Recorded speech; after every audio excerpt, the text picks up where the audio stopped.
So thank you so much, Professor Alysson. It's always a pleasure to welcome you in the e-course lecture. Thank you for your time, your energy. I know the students are going to have a fantastic session with you as every year. And I hope to see you very soon on campus. Renanza is giving you his best regards. He could not make it for today, but we hope to see you very soon in Germany. Thank you, Aurélie. That will be a pleasure. It is so nice having this lecture here and being invited every year. I feel really happy on sharing with the students. Thank you, Prof Alysson. It's our pleasure to host you. Thanks a lot. So I will leave you all, and then again, if there's any issue, I'm in office. Thank you so much. See you very soon. Bye. See you. Bye. Okay, let us begin, students. My name is Alysson. I am professor from Universidade Positivo, the graduate program in environmental management at Curitiba, Brazil. Our class theme will be Turing burden to bounding, energy autarky and nutrient recovery in net zero wastewater and sanitation systems. That will be such a interesting and complex theme, but we'll talk about that in a few minutes. Before that, let us share some facts. Let us break the ice. Let's have some ice breaking here. Today is the 6th class. I'm very glad that I'm having this lecture just before some holidays. So you have 10 days without classes. You maybe rest for a while, but keep that in mind that you have some things to think about it. So that's the main purpose of my class. It will be the second in the Southern Hemisphere. We'll have others. And I think that's nice because most countries are in North. So it's expected that you'll have most classes from the Northern Hemisphere. And something is different from that we should expect. And I appreciate your patience. It will take not more than 10 minutes. Let's talk about that. Some presentations. You already had a lesson with Professor John James Loomis. The theme was Sustainable Value Creation, the role of forest ecosystems in achieving sustainability and climate targets. He was a former IMAT student, and also the program where I teach, he was both student and professor. He's great. This picture here is also in the building where I work. It's a very nice building. About me, I'm your current professor. My name is Alysson Diógenes. I'm electrical engineer, master in biomedical engineer with team in image processing, way before that marvelous Python library. 2 years worked in the ESSS as a company with the NC software. Maybe you heard about it. I'm doctor in mechanical engineer with team in oil reservoir rocks model. It's a very nice team. After that, I worked 4 years at Curitiba in the Federal University with team in corrosion. I was a professor in thermal sciences, and I'm in Universidade Positivo since 2013. It's been 11 long years. And during that, I've managed 2 postdocs in signal processing and corrosion. And now I'm a professor in PPG-AMB, score 5 max of 7. Here it comes from almost 25 years of an academical career. There had some industry career also. And you'd look at that and say, man, that guy's crazy, because he goes from electrical engineer to biomedical engineer to mechanical engineer, and then to chemical engineering corrosion. And he's also professor in thermal sciences, but now he's doing environmental management. That guy can't be nice. He has problems. But I kept one single thing in all my formation, since my undergrad student to my teaching today. It's about signal processing. I've always worked with signal processing, and I'm an application guy because there can be two types of signal processing in engineers, the theoretical guy and the application guy. I've always liked the application, so I'm always looking for new applications for signal processing. And I use methods that theoretical guy developed, which is great. I need them, and I use them to new types of applications. I'm a practical guy, and that's 25 years of academical working. By now, you that are in Northern Hemisphere, you are in spring, everything is getting to flowers, the weather is getting more nice.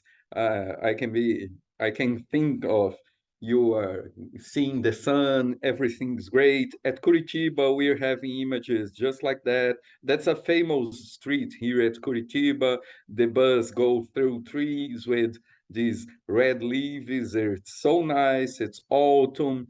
Everyone's still happy. But we can have Curitiba's weather is kind of crazy. It can go from heat to cold in just a couple of hours. And that should be. But the weather forecast for Curitiba, yesterday we had 10 degrees. And today we'll have 23. It's sort of crazy.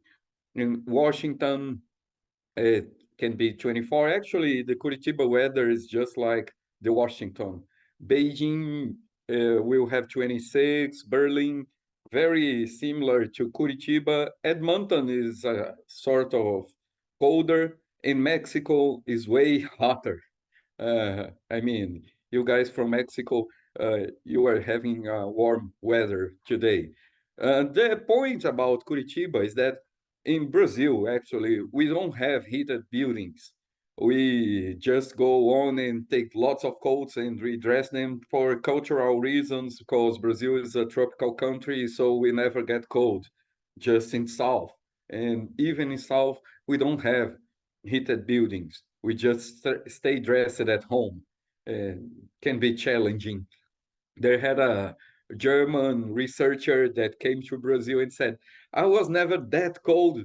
I never felt that cold, but in Curitiba. Okay, yeah, that's really us.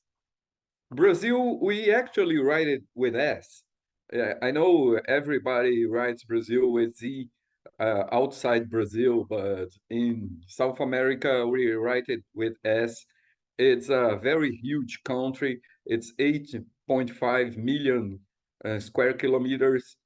Just to have a comparison, in Europe, the entire Europe, it's about 10 million kilometers, square kilometers, and the entire South America, it's 17 square kilometers. Brazil is almost half of the entire South America. Brazil is also part in the Northern Hemisphere, but most at the Southern Hemisphere. And it varies from the 10th to the 15th world economy. It varies a lot. We've already been the 7th, but sometimes we get the 8th, and depends on how growing we are. And by now we should have 220 million people. And that's a lot of people to feed. That's a lot of people consuming things. And it's really a lot of people to manage. Of course, if we have lots of people, we may have lots of money.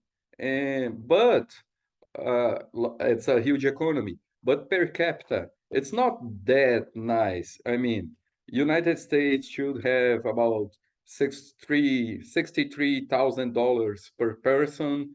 Germany should have 53, France, United Kingdom, Japan, China, and then Brazil with 14.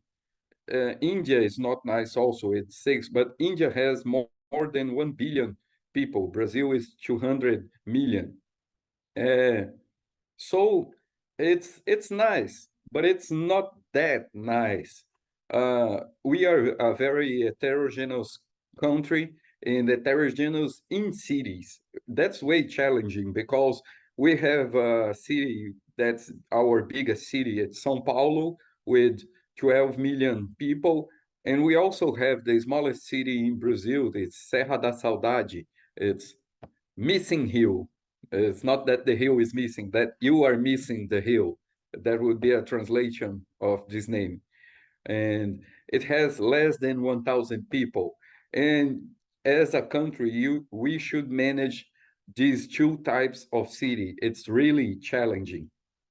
Brazil is divided in 5 regions, and probably when you hear about Brazil, you think of this.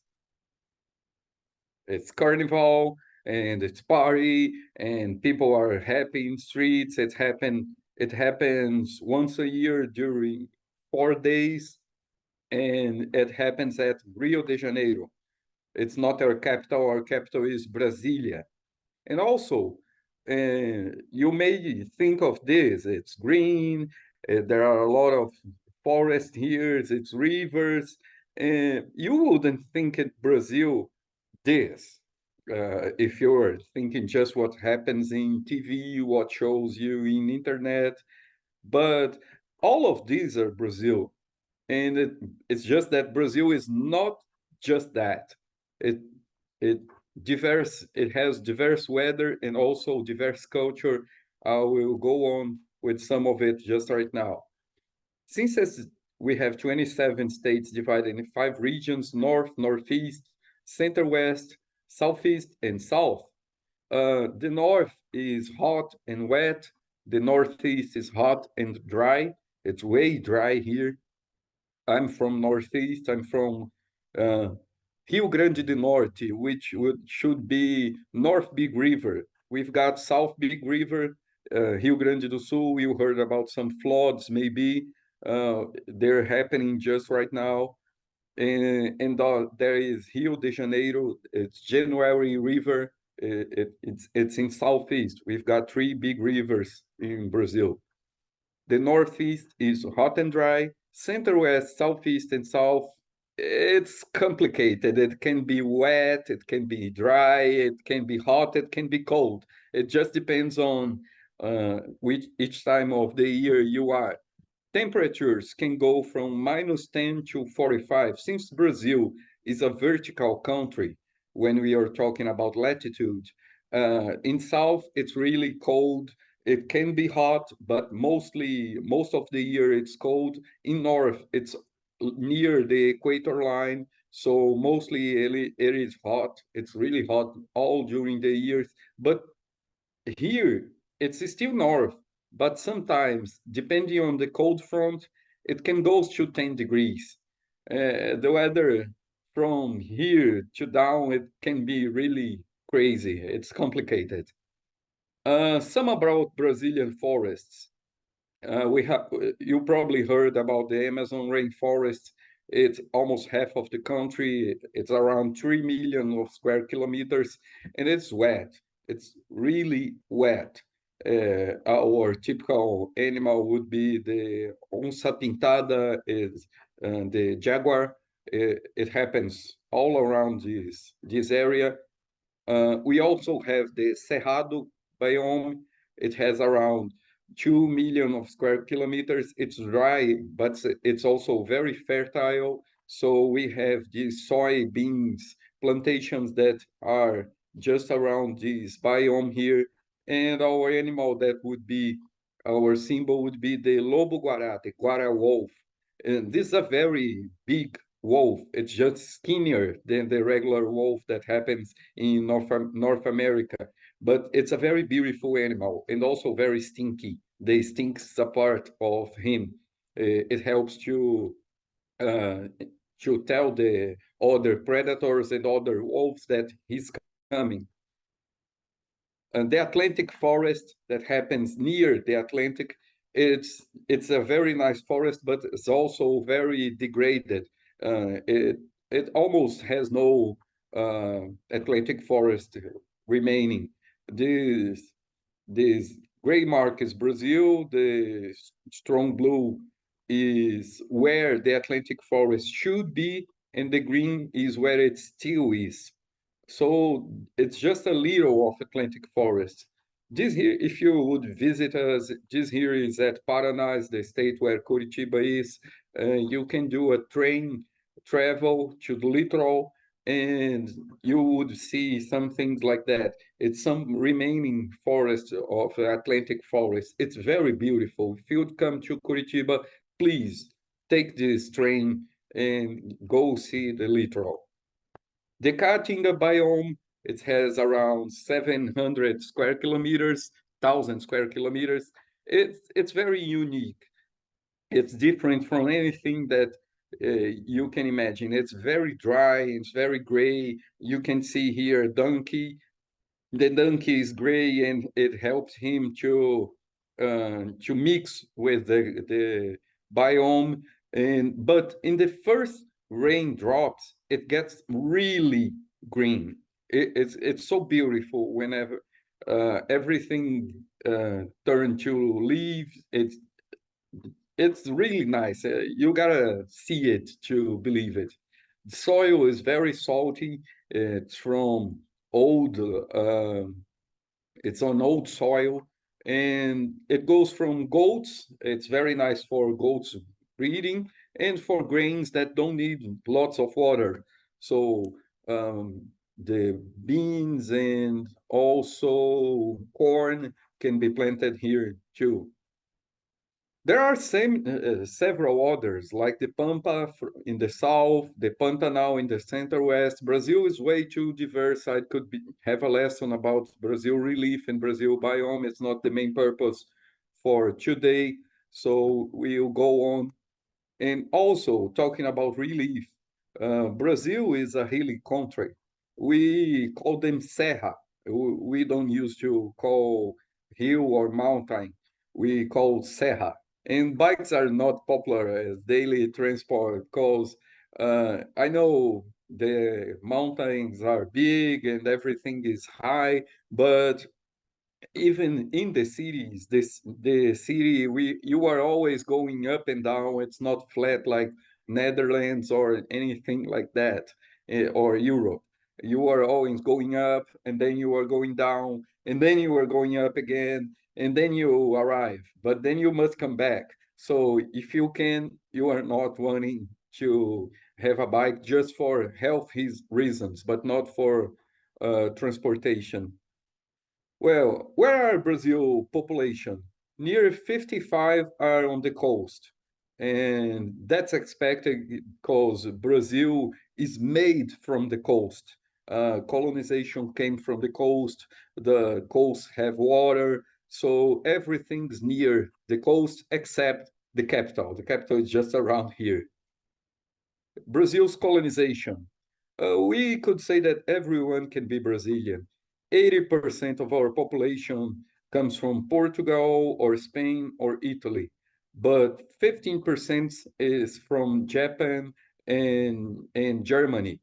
And also we have lesser colonization from Ukraine, Switzerland, Lebanon, China, and several other countries that make us as Brazilian that we don't have a standard face. I mean, you may look at me and think, "Hey, that guy's Brazilian," but I can tell you, you could be Brazilian. You could be here and walk in streets, and if you don't, you are with your mouth shut. You would mix with the population, and it's nice. You are Brazilian, and everyone would accept you, which are very particular from Brazil. Also, you could tell, well, when the European colonizer came, they found indigenous population. But where are they now? They are here because they miscegenated, different from other countries where the indigenous population or was killed or was isolated. In Brazil, our culture makes us mixed. We are a very mixed people. So the indigenous population became miscegenated. That's a guy from the north. He is a firefighter. And when we look at him, he is a Brazilian, but he's also from the indigenous people. We could see that his eyes are narrow and his nose is some wider because he already had some miscegenation with black people, and he's very Brazilian, but also with indigenous traces. And this guy here, he's a typical from my home region, the Northeast, and he's using leather clothing because he's working with cattle, and the caatinga has many thorns, the trees, and he's also from indigenous, he has indigenous traces, but both of them are Brazilians. We don't have this mixing, or actually, we have this mixing, and all of them, they do not identify as indigenous, they identify as Brazilians. Talking about Curitiba, the Paraná is here. He's the northern state from the south region. We only have three states. We have almost 2 million people. It is the 80th most populous city in Brazil. We have a demographic density of around 4,000 inhabitants per square kilometer.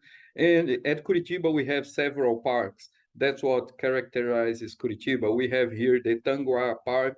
In my opinion, it's the most beautiful one. We have this beautiful waterfall. It's artificial. This one was, before being a park, it was stone mining.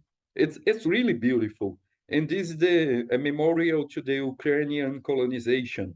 It's also really beautiful. We've got a church here, and these buildings are built without any nails. The wood is just cut and fit. It's a very interesting type of building. And we also have the botanical garden that's also very characteristic from Curitiba. Come and visit us. And also, it wouldn't be Curitiba if I wouldn't talk about capybaras. We have lots and lots of them. Here is from my window. I was going home, and there had these ones. I stopped at the car and took a picture of them. They are around the campus. They are around the city. If you don't know about that, this one could weigh around 100 kilos. It's a very big rodent. I had some guy coming to Curitiba at first time and say, "Can you look at those stones over there?" And, yeah, I can see that, but they are not stones. They are rodents. They are capybaras. And say, "Man, that's so huge." Yeah, they are huge, and they are also very docile. This is the building of our library, and our campus is very beautiful. Almost starting. I would like to ask you, I know we are online and there's a time zone, different time zones. There can be night where you are. We're having some sun here that's hitting my face. But please interact. The class is more interesting. We'll have time for that. Use it. And also, you can stop me anytime. If you have any comments or any questions, just raise your hand. I'll make my best to answer you in just in moments. Just after I stop talking something, I'll tell your name and you can participate. Please, it will be great if you do that. Okay, let's go to the topic. It already passed 20 minutes, and we'll talk about nutrients, carbo, protein, oils, food. That's about what we'll talk. And when I talk about nutrients, that's what you think.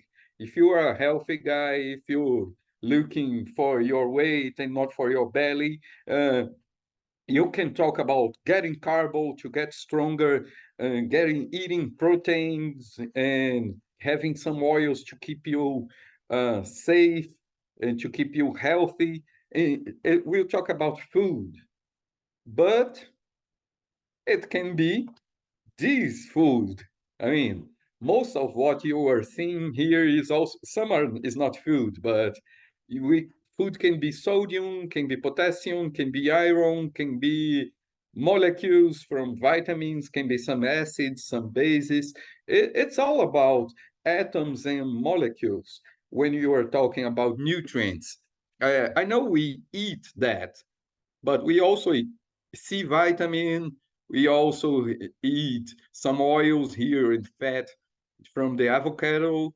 We have here some beans and that can go from carbo. We have pasta here that's also carbo. It gives us energy. And but everything from the beginning, from if we look at further and further and further, we are just talking about chemical elements that we are eating and that make our body works. And that's what we were talking when we go from nutrient recovery. We're talking about some elements that we must use them and get them back from the wastewater. Let's have some context here. From 25 years from now, we'll be around 10 billion people in Earth, and it will be very necessary to have more agriculture. We just will need more food because uh, here it was from 2010, we are in 2024, but they were saying that we will need 56 more food than we had in 2010. And how can we do that using less land?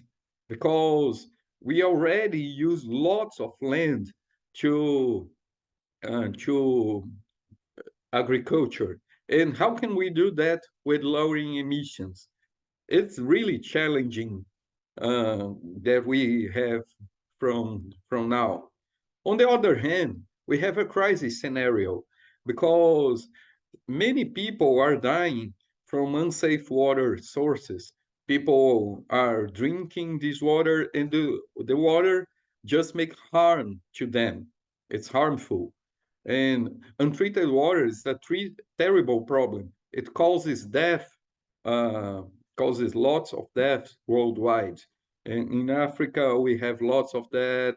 Here in India, we have lots of problems. In Brazil and China, we have problems. Mexico is also here, less in Canada and Europe, but it's a less in Australia, less in the other parts of South America, but it's really concerning problem.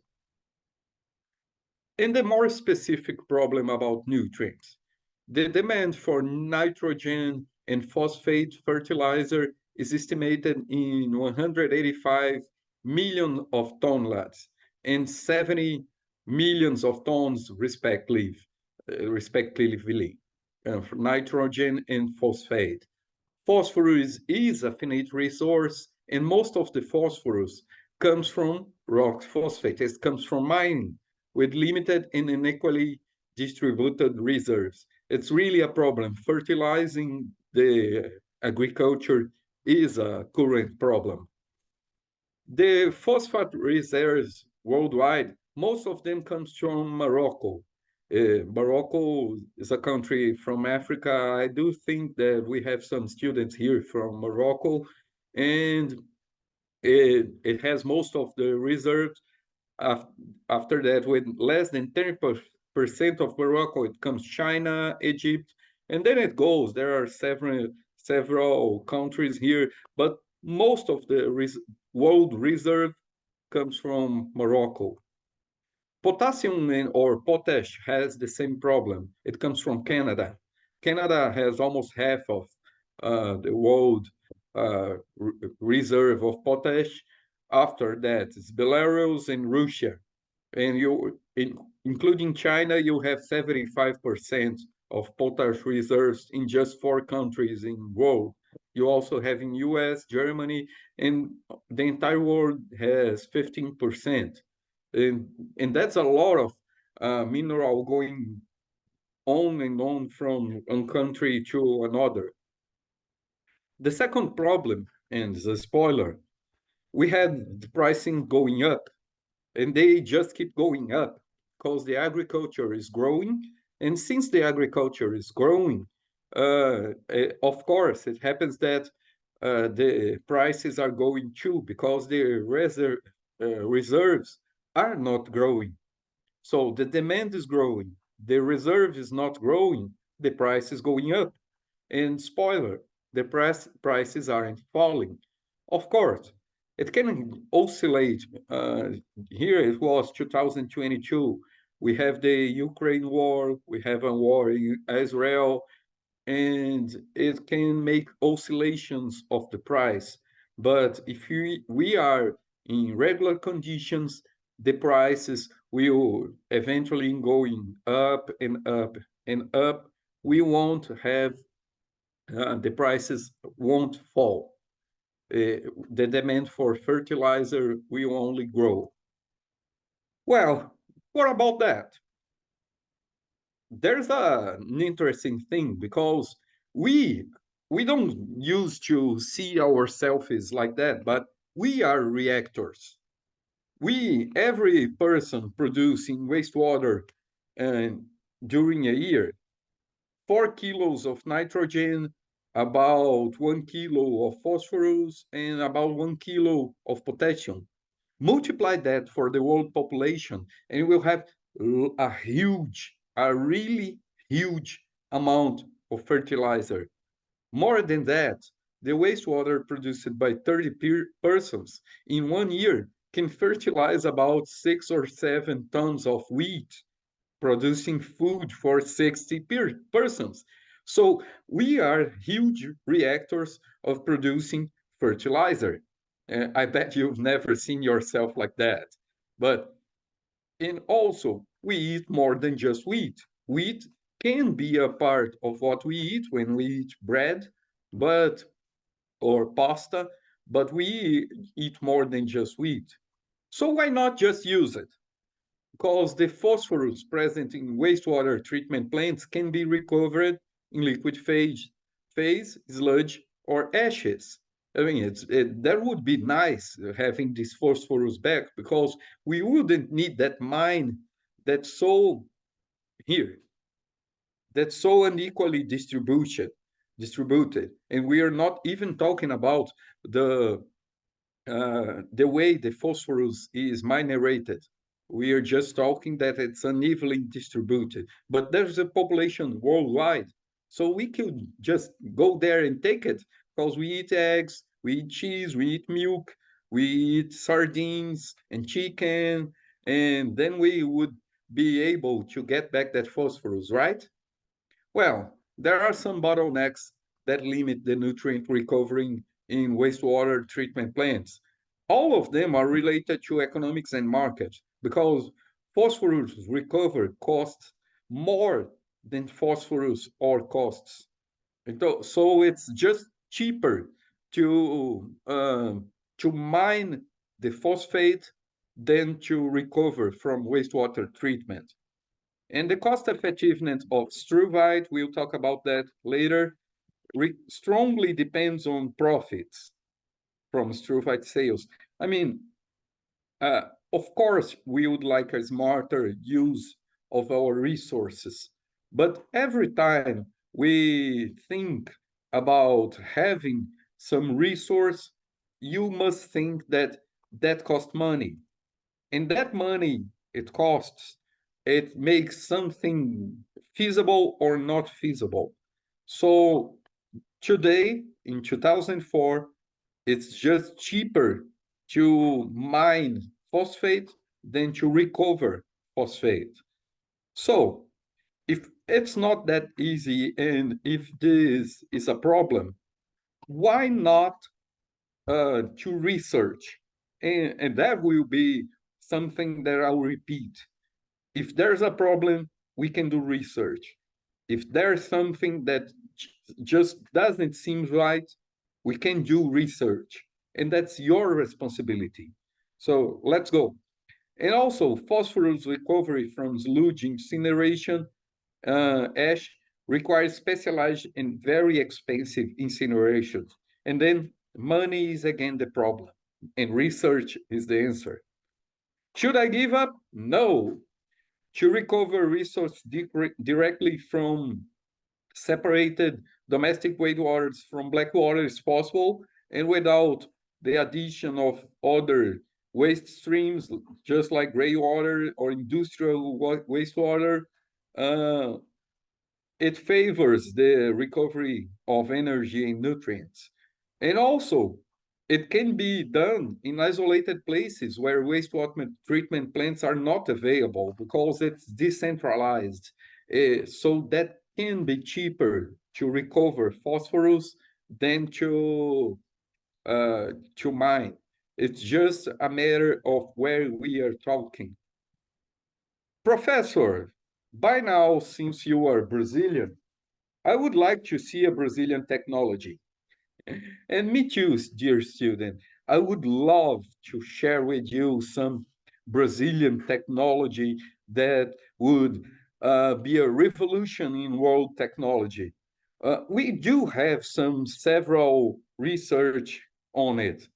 But when I was preparing this lesson, I got in touch with the Run for Life project, which is recovery and utilization of nutrients for low impact fertilizer project, which is very interesting. And then I decided to use it as a study case because it crosses the frontier and the barrier from an academic research to industrial application. It's a very interesting application. And of course, I'll go back and forth with Brazilian research, but I will use Run for Life projects as our study case for today because it goes beyond academic research.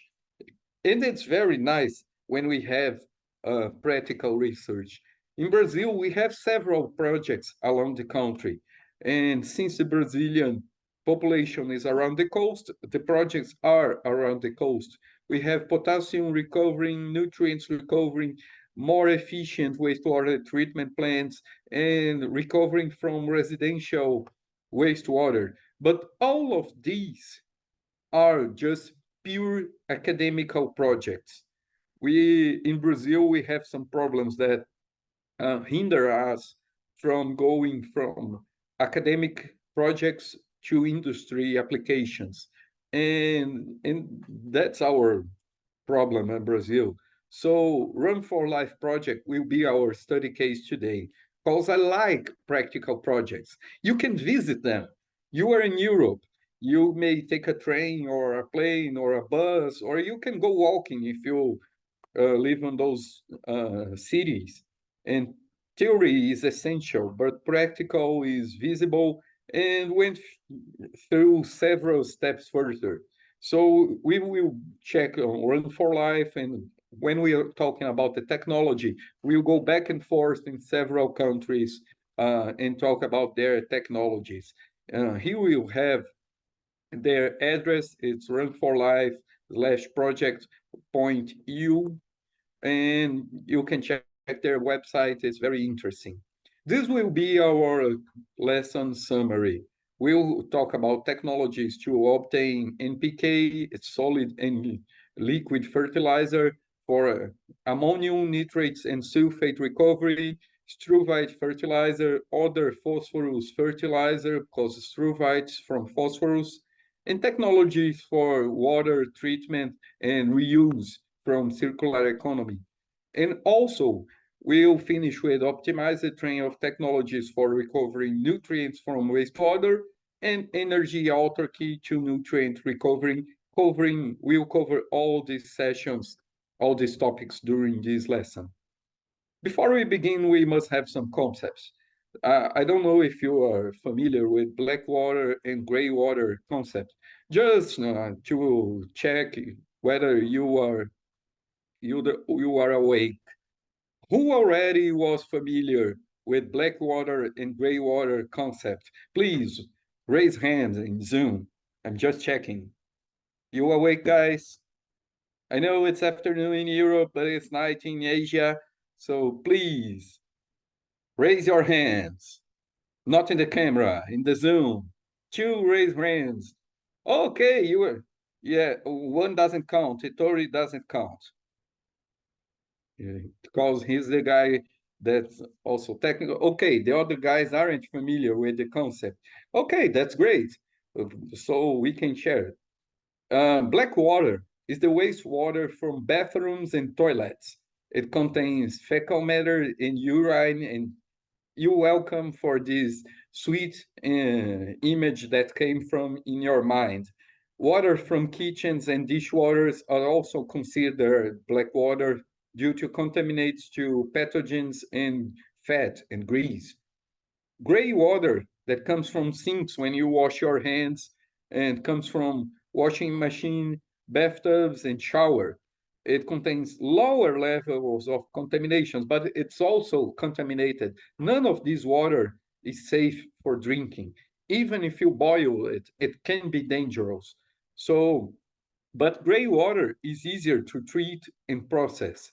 Black water comes from this type of use of a bathroom. Gray water from showering. So if we have these definitions, keep them in your mind and we'll use them all during the lesson. Run Life Project is not from runners. It's recovering and utilization of nutrients for low impact fertilizing. And there's something interesting here. And I would like you to keep in mind also the low impact statement, because when we are talking about environment management, when you are talking about our population living in the planet and that we need to live, but we also need to protect the planet, we can talk about nature destruction and nature in protecting, and also nature coexistence. Uh, I have several pictures here, 3 pictures, and I would call that a high impact on nature. We have city here, we have low permeability soil here with the asphalt on it, so it rains, the water can't go anywhere. We must have drains here, or we'll have a flood. We have tall buildings, just small trees here, so it makes everything more nice, and our eyes like the green, the trees, but it's a high impact zone, talking about nature. On the other extreme, we may have no human presence. Even if we have some tracking here, it can be used by animals because there's no human presence here. We have lots of trees and everything's growing just like the nature is untouched. But we can have some sort of low impact, um, low impact coexistence between the human race and the nature. I know we have mosquitoes, we have animals that are harmful for human presence, but somehow they must have their own places and we can have ours, and we can have some coexistence. Here's a picture about the Curitiba, the Barigui Park, and we have the city just across the street. There are buildings here. We have this track here for walking and biking, and people come here and walk, and we have some nature here with big trees and grass where we can sit, we can have a picnic or something like that, or if it's cold, we'll just lay down and have some sun. It's some sort of low impact on nature. It's some type of coexistence. And I would like you to keep in mind that the human presence has impact on nature. And we just need not to abolish human presence and not to accept the high impact. We should go to low impact on nature and coexistence. That will be probably on what our future will be. And that's what we're talking here. Human presence has impact.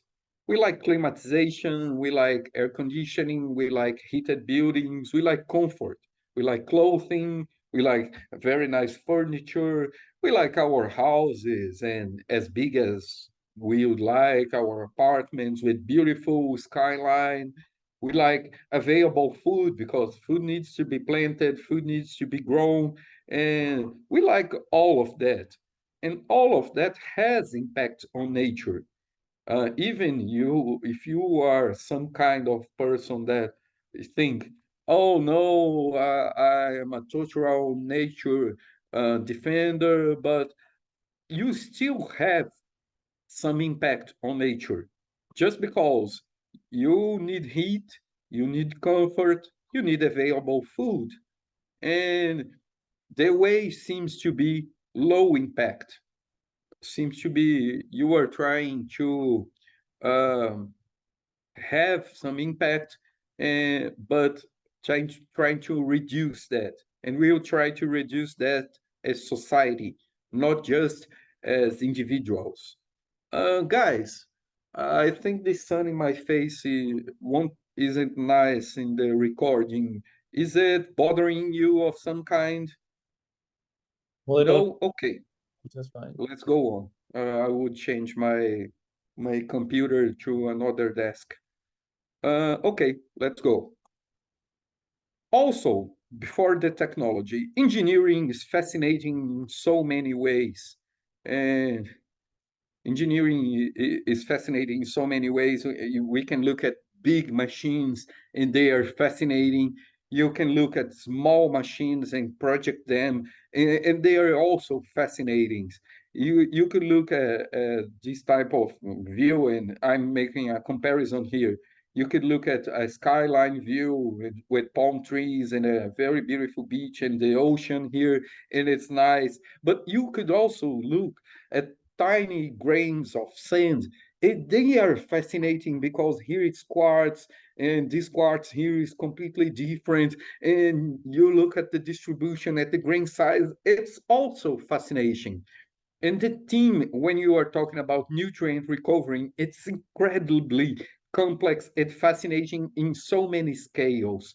When we use and what we'll do in this classroom, we'll just have a drone photo of the nutrient recovery.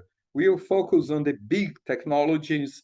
And after the class, if you are interested and if you want to use them as your research theme, you can go to different studies and go deeper and look at the sand grains. But since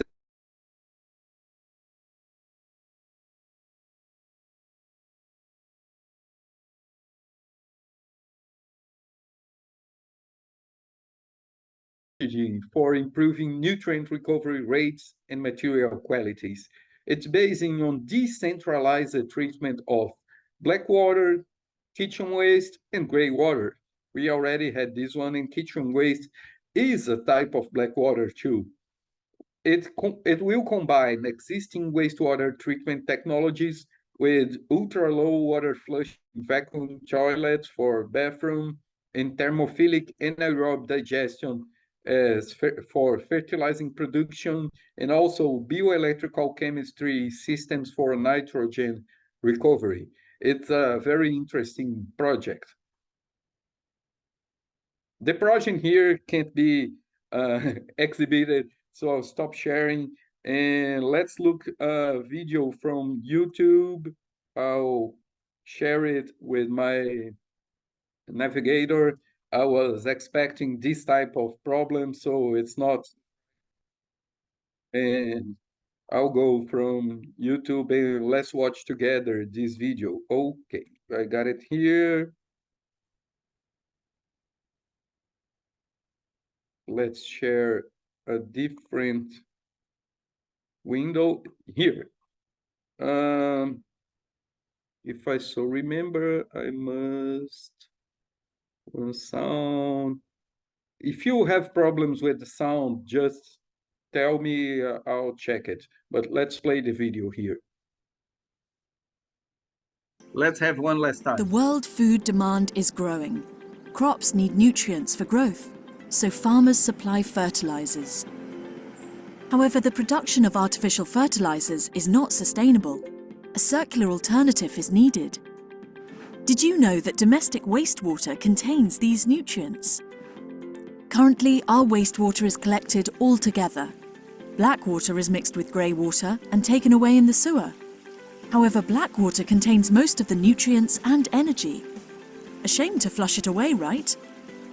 When black water is separately collected and treated, the nutrients can safely be recovered for use as fertilizers, closing the cycle between agriculture and our homes. In 4 cities in Europe, the EU project Run for Life demonstrates local separate systems for treatment of wastewaters and kitchen waste, recovering fertilizer products and other valuable resources like water and energy. Visit our website for more information. Okay, that worked. Let's get back to our lesson, knowing that we'll have some more problems on the YouTube video, but if you have any problem, you always have the address here at the bottom. And let's hope that it won't happen again, the audio problem. Okay, we've got these demonstration sites in Nieuwe-Dokken in Belgium, Oceanhammer in Helsingborg, Sweden, Porto do Mole in Vigo, Spain, and Lemmerweg Oost in Netherlands. Hopefully, I wasn't that wrong in the pronunciation of those sites. I know that there had students from Sweden and Netherlands subscribed to the lesson, so to the class here. I'm sorry for my bad pronunciation. I can do German, but I know that there is some difference in the language from Netherlands, from regular German. Okay, there are demonstration sites on these 4 cities. If you want, you can go there and check the Run for Life sites and see how they work. And each place has unique characteristics. I know when we are talking about something that's happening for science in some places, you must respect the science that should have in this place. It has different populations, it has different habits. So it's expected that you recover different nutrients from different populations. And let us see that in Helsingborg, there's his partner. I won't even try to pronunciate that. It's the local water company. And it processes black water, kitchen waste, and gray water from 320 apartments and several offices.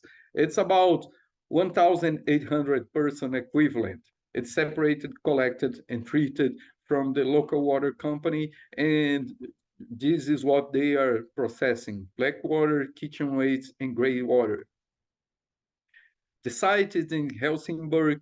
Is this one here. It's an urban district. It's very urban here. It uses vacuum toilet, black water digestate, the kitchen digestates to recover struvite and some nitrogenates.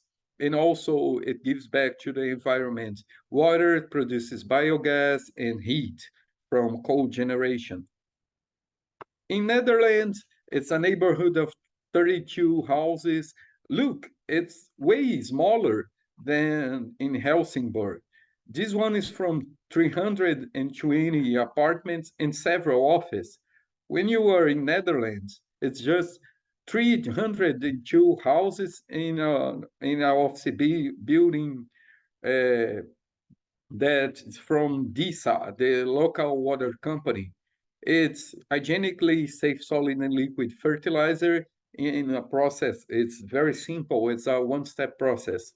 They use ultra-low flush vacuums, just right now developed by a project partner, and also thermophilic anaerobic digestion.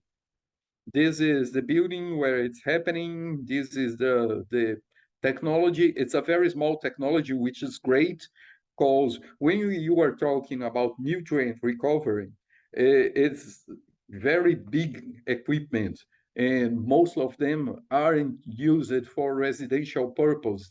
They are used for very big processing. It's about 100 persons that are using these recovered nutrients, and they produce biogas, and they are processing solid and liquid black water. In the Belgium, it's a new residential district. That's a very interesting because our cities are some sort of old. Write it in the chat here. How old is the city where you live, or where you were born? I was born in a very old city. The city where I was born, it has more than 400 years. So the installation, the facilities are there, right in your chat, just right now. Come on, guys, wake up, right in the chat. How old is the city where you are living just right now, or the city where you were born? The city where I was born is 400. Yeah, Isabella wrote 330 years. That's old. And when you are talking about a new district, it can be planned to use new technologies. It's just easier to use new places to adopt new technologies. And you can do that on new districts. It's easier. What about the old cities? Can't they use new technology? Yeah, they can, but it's just harder to modify something that's already there than to build it in the right way, or at least the new right way. There's the, oh yeah, new participation. Juliana wrote 460 years. 70, I was born in 300, Vicente, 351. Rajasthan in India, 200 years, Jaipur. Those are old cities. It's hard to plan when everything is already running for so many time. So when we see initiatives like this one, that building a new residential district, it can start in the right way without the people living there. It's easier to build. It's 430 houses. Yeah, in Germany, 478. Those are old cities. People are living there, and they are living that for so long, and they would just don't want to modify the way they are. It's 400 in Belgium, 430 houses with a variety of other buildings serving 1,200 people. And this one, again, is a sustainable company. It's not a water company, but it's a sustainable company. That makes all the difference. If we have anaerobic digestion and struvite precipitation, possibly also phosphorus recovering later. Here is the place at Belgium. It's Nieuwe Dokken. They use vacuum flush, recover phosphorus, produce struvite, and give back water, biogas, and also heat from cogeneration for the buildings. The last one at Porto de Mole at Vigo, Spain. It's a business center building from a partner from Consórcio Zona Franca de Vigo. Currently around 40 small and medium-sized companies. It separates black water from gray water, and gray water is treated and reused, and also they use a bioelectrical chemical system from nitrogen recovery. It's using from this company here, which is trying to make it better. They use conventional gravity toilets, process solid and liquid digest black water, recover struvite and some nitrogens, and get back water and biogas. Before we move further, when we are moving from pure research to applied research, it's necessary to make it small. The scale is necessary. Of course, some technology is not that new. When we are talking here about the processing of those, some of it happens in the local water company. This is not so new. The water company has wastewater treatment plants. They are huge. They are there from a long time. Some of them have 50 years. But the aggregation of new technologies to process the old problem, the black water and the gray water, everything is brand new. And that is a huge problem because we are so late on that. Really, it's an urgent problem. And we are not doing what we could. We are not processing our waste. It's just like if you are, we are eating something and we take the paper and just throw in the ground and let the nature use it, let the nature process it. We are still not processing our waste. And, and that's ridiculous. But okay, let's call it new technology because we are trying to process it. And we have a time for interaction just right now. What's the initiatives where you live and where you were from? You've got 5 minutes. Go on for searching. Is there any type of initiative where you live? And we've got 10 minutes for sharing. Are these initiatives practical or pure research? You may raise your hand. If you want to talk, we'll interact. And we'll have 10 minutes total, okay? 5 minutes for searching, 5 minutes for talking. Please be welcome. And this is the first time I'll stop sharing. Now, I'll ask you, are there any particular initiatives where you live and where you were from to process wastewater? Are these practical initiatives or are these just theoretical initiatives? Is there any type of research? Is there any type of just processing? They're using just a wastewater treatment plant and getting back to river? Come on. Entertain it, interact. One at a time. I can see so many raised hands.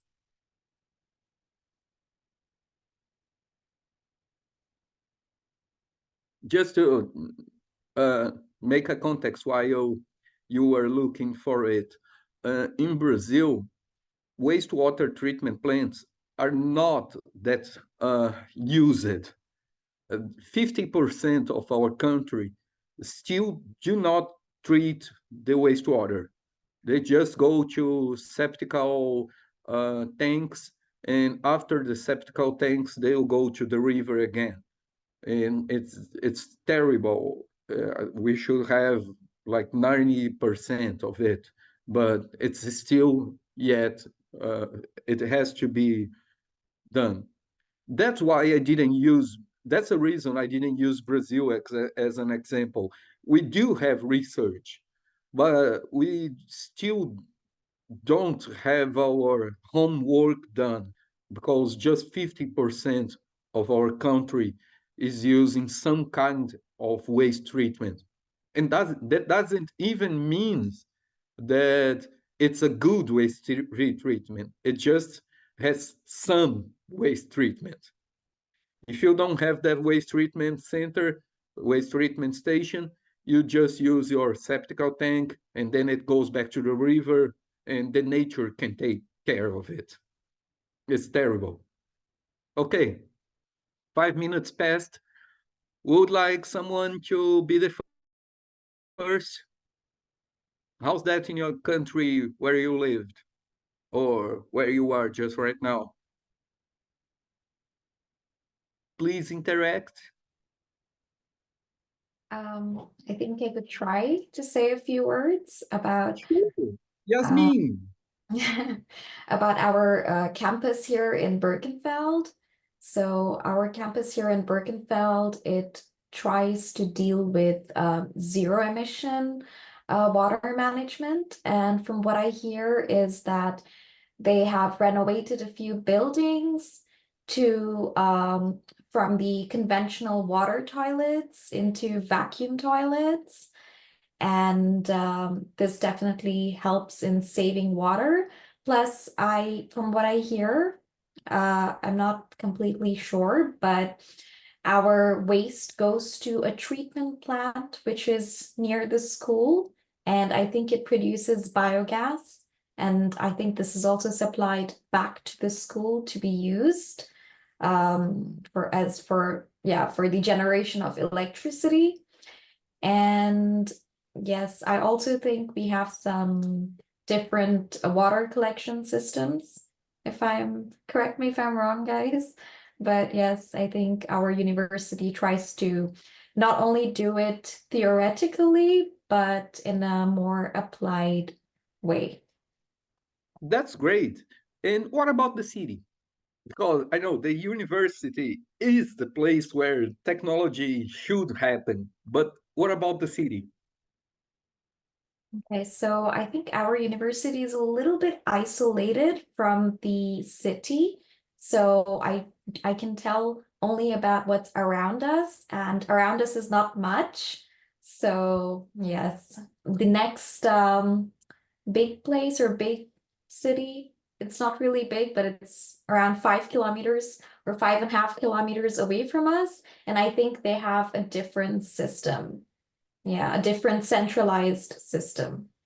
Thank you, Yasmin. Ravi. Yeah, Professor.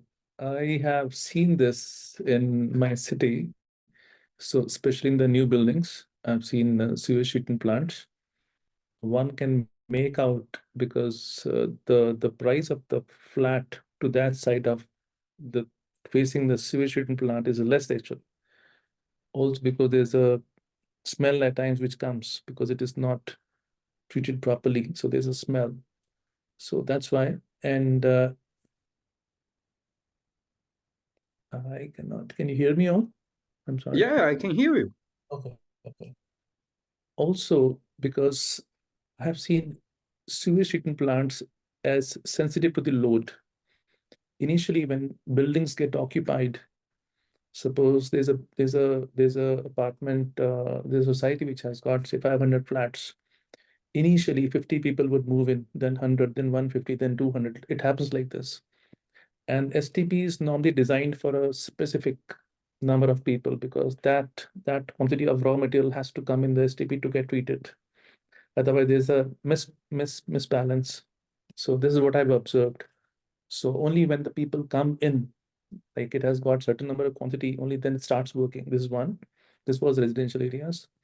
Then I've seen in hotels, it works perfectly. It is working. It's not just for the sake of it, but it really works. In hospitals, it does.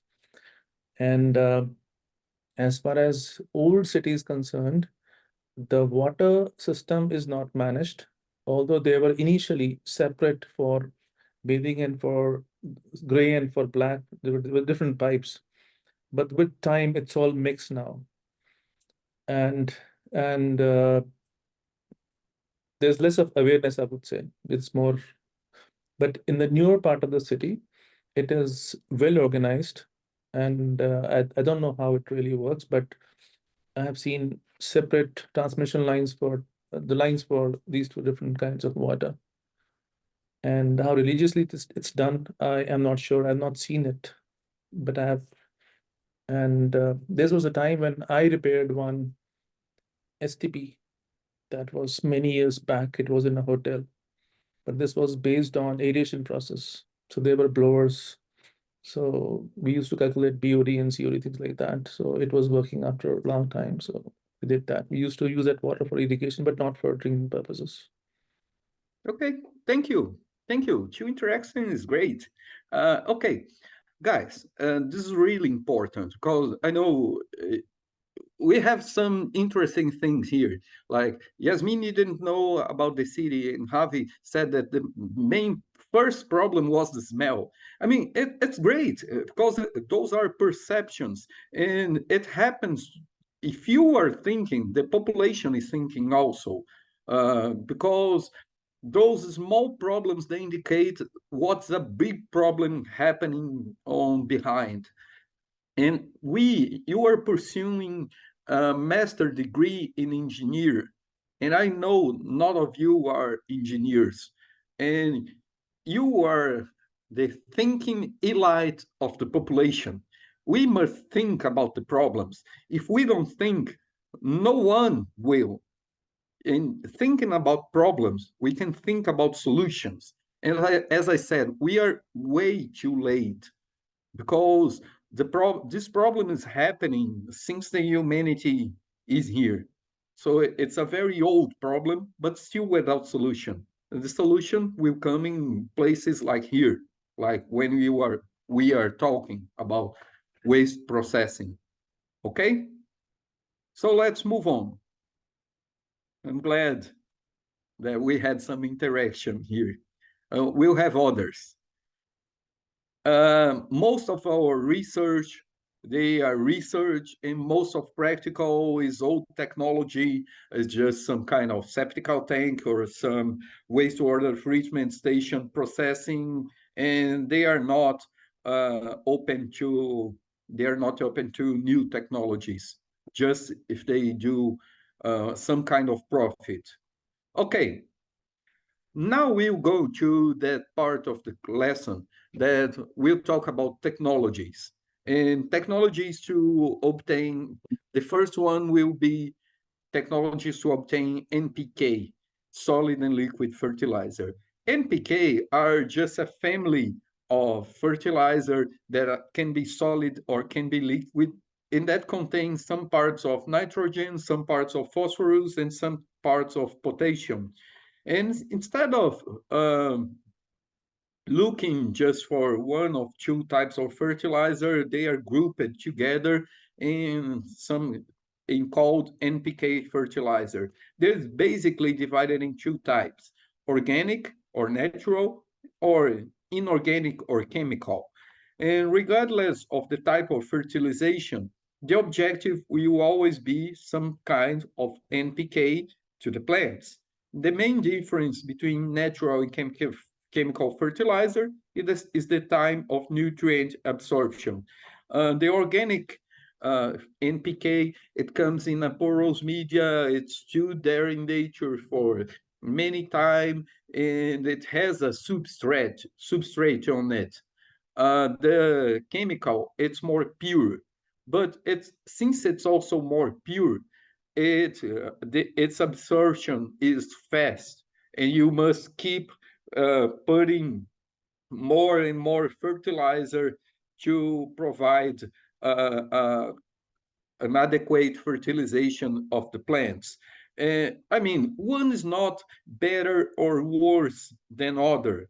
They just have different purposes, and both of them can be used, and those are nice.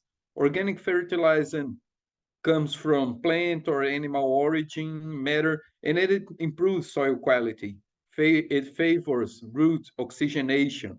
Chemical fertilizers comes from more extraction of petroleum, and they are absorbed in the time of fertilization. They do not penetrate the soil as the organic fertilizer. What's not absorbed ends up being wasted. That's a disadvantage of chemical fertilizer. It should not be used indiscriminately. It should be used by people who know what they are doing.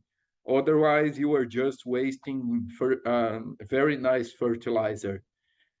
These technologies here is some sort of new. Before the 1900s, nitrogen was a big issue. We needed nitrogen NPK fertilizers to fertilize the plantations, the agriculture, and the fertilizer was guano. Guano is produced by birds mainly. So they looked for places with big islands, with big places where the birds were defecate, and these feces, the bird feces, they are rich in nitrogen.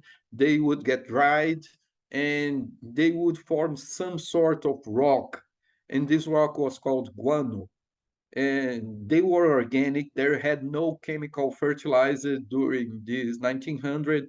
In Chile and Peru, in South America, would be big exports of this guano. Literally, full ships would go on from Chile and Peru full of fertilizers, full of this kind of rock. And this is a drawing. There had no picture by that time. This is a drawing of the of a mine, and those guys are digging guano and use it for fertilization process. This is during 1900. These mines still exist, but they're not the main economy of these countries as it was during that time. Also, just a few years later, Henner in 1909 and Bosch in 1913 developed a process to transform the atmospheric nitrogen into ammonia. This was known later as Henner-Bosch process. It's a process to make air into money, they were called, because you have several process and you have ammonia liquid. And ammonia can be used as a fertilizer. It's the main basis for fertilizers. And also, just so you can look at them, a difference between a chemical fertilizer may look like this is urea, and these are organic fertilizers. These are rock of guano, and you can smash this rock and spread it on the trees, on the root of the trees, and the tree will be fertilizer. And this one is chemical and can even burn the root if used improperly, because it needs water to be soluted, and it can concur with the root to get water. Another remark, they have different formula. NPK fertilizer can be 4-13-8, 10-10-10, 15-15-20, about parts of nitrogen, phosphorus, and potassium. Each type of NPK fertilizer can be used to different types of trees or flowers or fruits. It's not our point now, it's just an information. But our point here is turning this waste to resource, so we can use that to fertilize. Let me ask a question later. As I said, this technology is not new. People are using anaerobic digester. It's the type of technology that's always been used. You put some bacteria there, there's bacteria, it grows in reactors that don't need oxygen, and the bacteria eat the waste and produce or CO2 or some kind of different nutrients. And when these bacteria die, you burn them and recover phosphorus, or this bacteria produce ammonia and you recover the ammonia. It's some sort of old technology. No one is doing anything different than that. And these are just some types of anaerobic digester. We talked a few slides before about thermophilic anaerobic digestion. It's some anaerobic digester that recover more nutrients, but yet it's anaerobic digestion. That's what everyone is doing. That's the old technology. That's not different from anything. In SNCC, they are using dual flush vacuum and thermophilic anaerobic digestion. In Vigo, anaerobic membrane bioreaction. And in Ghent, in Helsingborg, vacuum toilets and anaerobic digestion. All of them are using anaerobic digestion.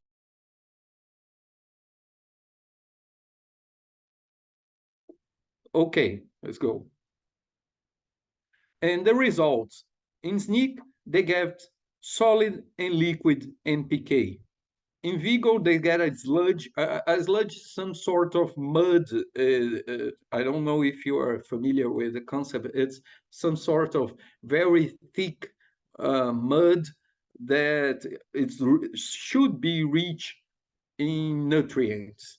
And in Ghent, in Helsingborg, you get biogas, struvite, which is a precipitation of phosphate, and ammonium sulfate. Later, they will mix this sludge to make NPK pellets. It's a very interesting process. So when we are talking about the NPK, you are talking about having some sort of anaerobic digester, yeah, old technology, but and you get solid and liquid NPK, you get sludge, you get biogas, struvite, and ammonia sulfate. And also, all these technologies strongly depends on the local water company. And you can't do that alone. You can't just go there and process the gray water and the black water and make them make your fertilizer. It strongly depends on the local water company. And there are others. There are others technologies, and they are not that used, but there are others that projects that run for life there aren't run for life. They can go to chemical extraction from ashes. It has barriers. You have this paper here. Check the DOI here. If you would like, I'll paste them on the. Oops. I'll paste them in a few minutes. The DOI in the chat, so you can access this paper here. This paper is very interesting. Part of the class here was from this paper, everything that when we are talking about run for life process, and they have these very nice tables about these technologies to obtain these nutrients. Read it. I really recommend you to read it. Time for interaction again. Where you live, is the local water company available to research? Can you name a project, just one project, that involves nutrient recovery? And I'll stop that.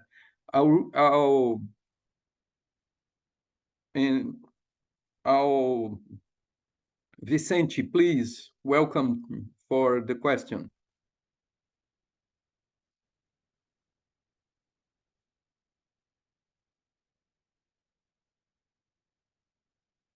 Is there any studies that about life cycle analysis to compare the lifelong of actual phosphate and potassium mines and the environmental cost of chemical extraction? Yes, there are some studies that compare the costs, and the results aren't that nice. It's just cheaper to keep mining than to recover the nutrients. And I mean, it's not the conclusion we would like to have it, but it's the actual scenario we got. I'll make some more comments later on the class about that, because it's not the best scenario we would like to be. We would like to be on a scenario that it would be cheaper and it would be preferable to recover the nutrients than to keep mining them. So there are studies that we'll have a graph on that later. Ettore, please. Isn't that because the mining technologies are already deployed and established, and like the technologies to get those nutrients back are still not deployed? So of course, if we make a study, it's much cheaper to do whatever we have already deployed, because then I think we should do a study of how much it will cost to now start building those technologies to mine and or recover, right? Otherwise, it's not fair. It's somehow it's not that simple, because the technologies for recovering nutrients aren't that new either. Actually, they are pretty old. We are talking about technologies that are from the 70s, and the mining technology too. It's just because it's easier to build an excavator machine and people going with pickaxes and grind it, then making reactors to process something. But the problem is not processing the thing.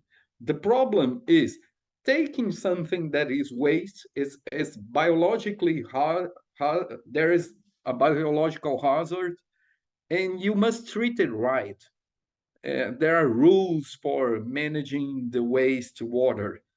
While in nature, when you are just going there and processing some rocks, the rules are more flexible. And I know the volume is not favorable to recovering process too, because there must need lots of people to produce sufficient nutrients. And when you are just processing rocks, it just is cheaper. I understand. I don't see. think I can't see a scenario where in a short range it will be cheaper. But I know it's a problem. If it's a problem, we have research space. And that's for life, guys. If you see a problem in your life, if you have any problem, name a problem. From simple ones that goes from, man, today it got a heavy rain and I got all soaked. It's a simple problem, but it's a problem. And if it's a problem, it can be solved with some research. You can develop a clothing that won't get soaked. You can develop some kind of umbrella that's different, because umbrellas also don't protect you entirely. You can do research on it. And if it's a very complex problem, you can do a very complex research like this. How can we make wastewater processing cheaper? How can we make nutrient recovery cheaper? It's something that us as researchers don't look. There's a research line that goes from, I don't care the price, let's make it. I mean, it's nice. Okay, some things are just cheaper. Rocket science are way expensive. Okay, we can do that. But we must think about the price of things also, and how to make technologies cheaper. Vicente, please.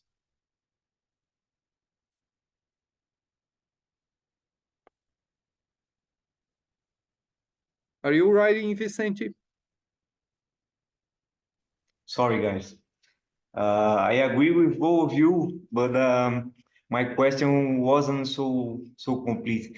I mean, today we have a price for granular fertilizers, NPK, and so on. In 5 years, we have another price, okay? Today we have a cost to treat the black water, and in 5 years, maybe the price of treatment is lower and the price of NPK is higher. This is the study that I mean it should work to do, to see the predictable potential of mining and the price. It's what we see today in petroleum, okay? Okay. And then it will work. I don't know about that study. Even because price forecasting is way more complex than weather forecasting. It feels more like predictions. It's like astrology. It's like future guessing. We have some, but 5 years is a long time from now when you are talking about price forecasting. I don't think I've seen.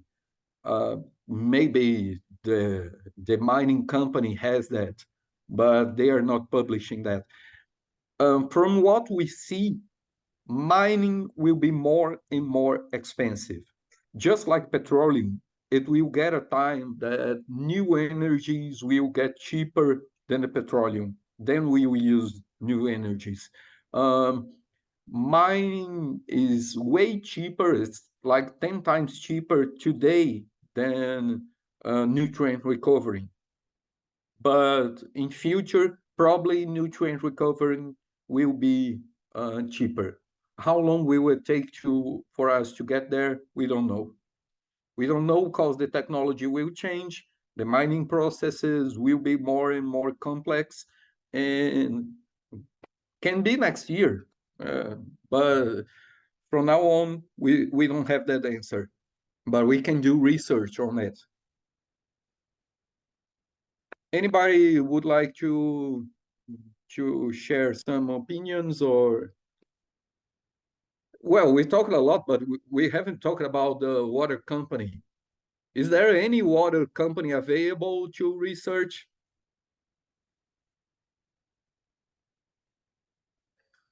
I mean, it's not that fair to say that, because they already have a partnership with our environmental campus here, but we visited a wastewater treatment plant in the city of Kaiserslautern, which is a city close by, and they are very open to research, but I think they already have a partnership with the university, and they supply the whole area. If I'm not wrong, when we visit them, they treat the water of around 300,000 households.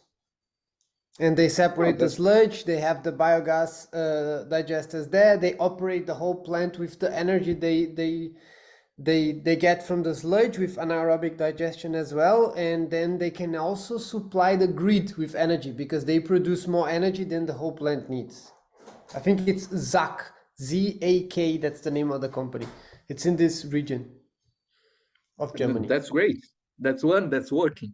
That should be the rule. I mean, if I'm a water company owner, I would love to do research and make my processes cheaper and more important and more relevant and more correct from the environmental point of view. But that's not the rule. Okay, that's not the rule for any company. Most companies, they just don't do research because they don't value it. And that's our paper.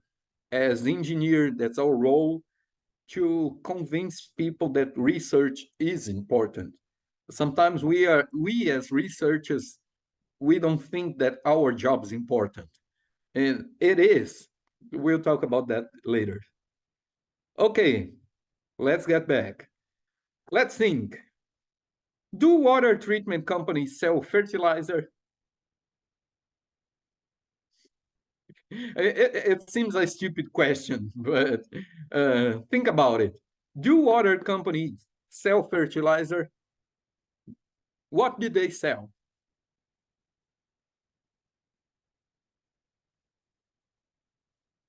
Come on, one of each time. What do a water company sells? They sell water, their professor. But they do not sell just water. They get our wastewater and they treat it to sell water again. Okay, if they are treating the wastewater and they are selling us water, can they sell us fertilizer? Sure. Yeah, possible. some sort. They kind of. There wouldn't be a business plan from a water company that would say, okay, let's stop selling water and sell also fertilizer. But they could have fertilizer as their water product or waste product. It's a product they don't want to sell, but it's something that they're with it. And they can sell the fertilizer to a fertilizer company. Oh, so from a fair price and from something that they can just get on it. So it's a possibility to a fertilizer company to make a partnership with the water company and produce fertilizer from wastewater. Can you get from where I'm pointing? Water is the business from water company, but eventually they will have fertilizer, so they can somehow sell it to somebody. It can be, probably it won't be to the farmer, but they can sell it to the fertilizer company.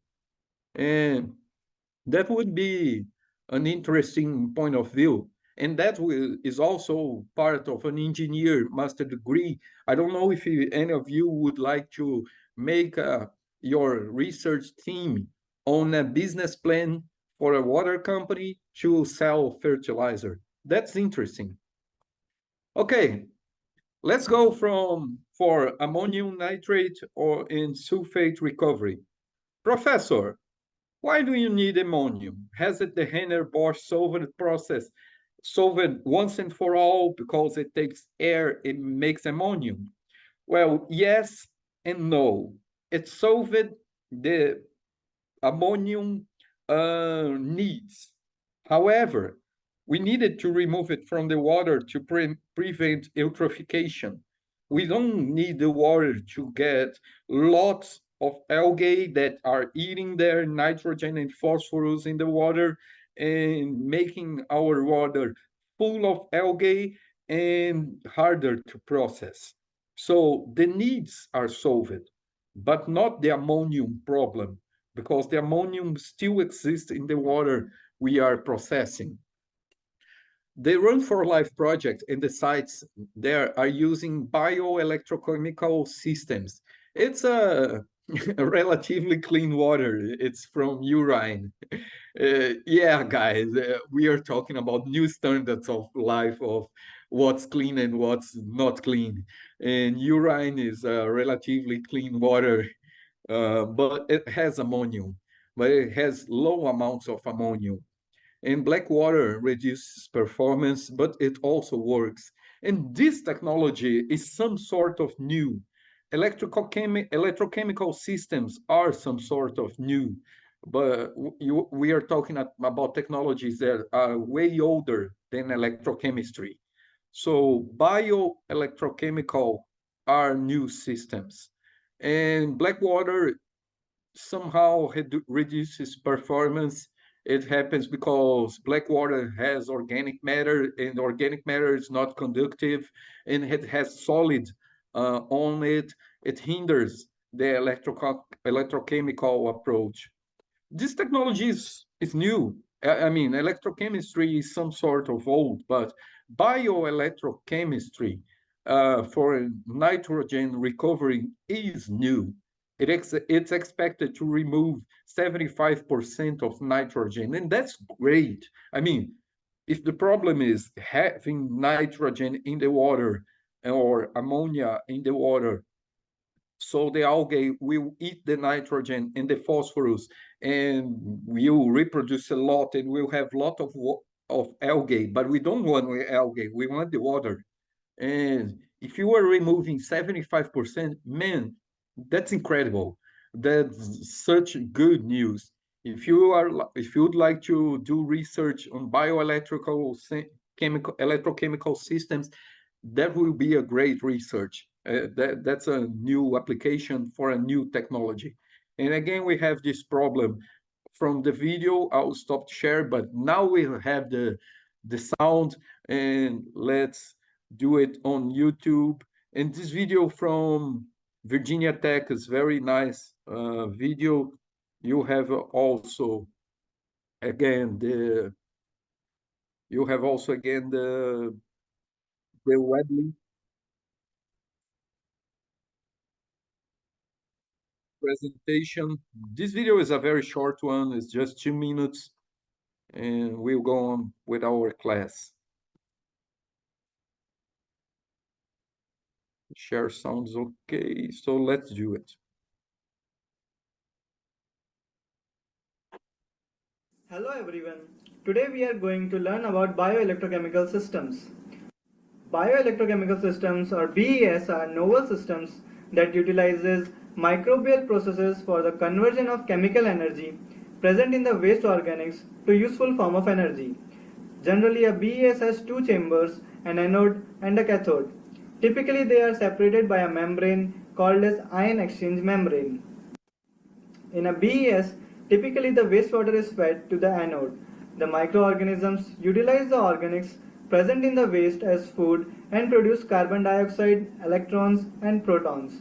The electrons move from the anode to the cathode through an external circuit. the wastewater is discharged for further treatment. There are different types of bioelectrochemical systems. The first one we are talking about is a microbial fuel cell. In an MFC, the organics in the wastewater are utilized for the production of electricity. For example, an acetate molecule is oxidized to produce bicarbonate, protons and electrons. At the cathode, oxygen or air is reduced to produce water. The electricity produced here can be utilized directly. The next type of BES is microbial electrolysis cell or an MEC. In an MEC, in addition to the current generated by the microorganisms, an external power is supplied for the production of the hydrogen gas at the cathode. Hydrogen is a clean fuel and can be stored and used at a later stage. The last BES that we discuss here is a microbial desalination cell.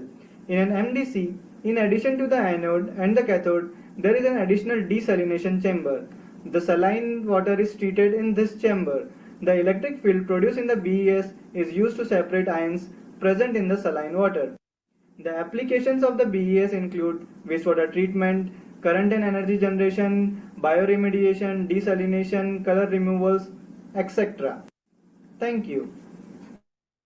And this video was from one very nice university, is the Virginia Tech University, and it's all from 2018, so it's not that new video.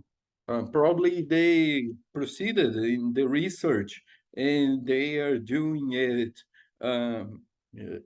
in more research, in more applications.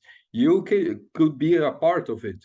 If we are talking about a 5-year technology, it's a brand new technology. Okay, and also in the applications, as you saw, nitrogen recovery is not even mentioned, but the Run for Life is already doing it, and you can do it too. If you like chemistry, talk to your supervisor. So what's happening bioelectrochemistry recovery is basically this one. You have the system here with microbial cells and desalination and fuel cells. You have the urea with a relatively clean water, and you go to this reactor and you can use the CO2 for the bacteria to reproduce, and you have energy generation and also products that are recovered, the ammonium recovery. So I know it's not the focus, and ammonium is not a problem for the fertilizer, but it's a problem for the water, and it can be recovered. So we can do that. It's basically based BES and wastewater, yet it still depends on the local water company, because as I told you, it's from urea. If it's not separated from the black water, the system gets a lot harder. The processing from BES is a lot harder because of the carbon present in the wastewater. So let's talk about the struvite. Every time you read struvite, read magnesium and phosphate. The most known process, this one is very dominated technology. There are several commercial technologies available.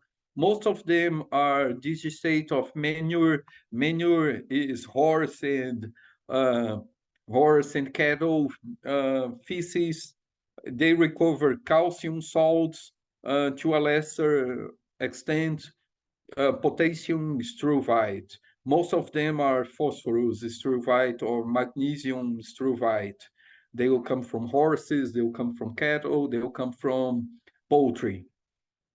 A curiosity, struvite stones are very common on kidneys. I don't know if you already had kidney stone. I had one 10 years ago. I don't recommend it. It's not nice. So drink water. 10% of all kidney stones are struvite stones. I don't recommend. they are not nice. Drink water, drink Coke, drink anything that don't let struvite stones go to your kidney. Let struvites go to the horse or to the cattle. Drink water.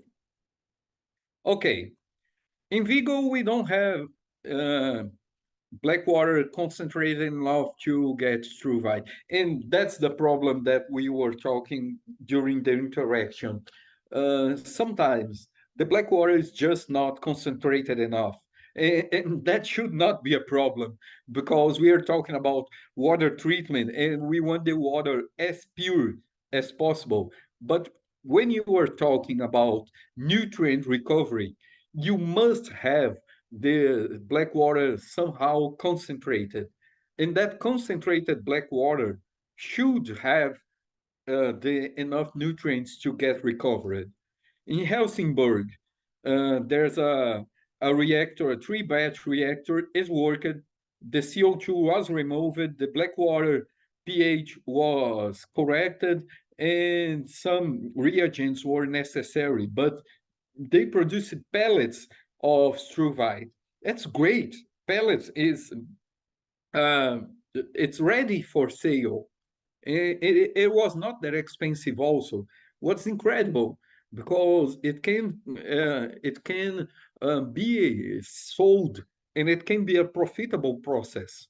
And that's great, because if we do that with struvite, that is the most known process, we can do that with processes that are not that known. It's just a matter of time. And the same thing in Ghent. In Helsingborg, in Ghent, they are both working and producing struvite pellets. That's really nice. And a remark, the Run for Life technologies, they are comparable to commercial ones. Since the struvite process is already known, a known process, it's not that we could revolution the world of technology, but all of them needed some type of reagent. They needed to be added, and also magnesium struvite is nice, but there are several others struvite too. It's a very interesting process. Other struvites are still being studied. Maybe we need a higher pH for potassium struvite. There are magnesium, there are phosphate, there are potassium. The potassium struvite can be a future very used fertilizer. It's still being really struvite the application, which plants like more potassium, which plants don't like potassium, but it can be a struvite, and our black water, the human black water, contain lots of potassium, and this potassium can be recovered as crystals, as struvite that will be made into pellets. And that's a 2022 paper talking about a reactor for recovering potassium struvite. So that's a very interesting process. It's new research, it's opportunity for studying. And that's what I'm saying here, that potassium struvite can be useful. It's not completely know its application. People think, the researchers think that it might be a very nice fertilizer. Some research indicate that it will be very useful. We don't have price for that yet. We just are studying it. And nor struvite nor potassium struvite are fertilizers in Europe. They are not yet allowed to be, but it's opportunity, because we can study, we can propose, maybe in future, in a short range future, it will be used, and that will be an entirely market to be open in future.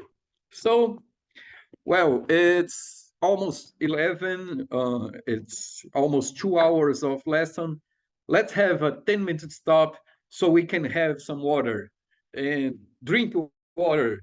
Don't have a struvite kidney stone. Let's get back to to our class. We still have some slides here and 3 more videos, 3 more short videos. I hope it will be nice. Okay, we talk about now technologies for recovering phosphorus other than struvite. And someone could complain, come on, isn't struvite enough? And not really. In past, an organic phosphate fertilizer were unpredictable, but now we can dose these fertilizers very finely, and they are very specific. And they evolve, they are refined, and they evolved a lot. They evolved to superphosphate, double and triple superphosphate, monoammonium phosphate, diamond and rock phosphate.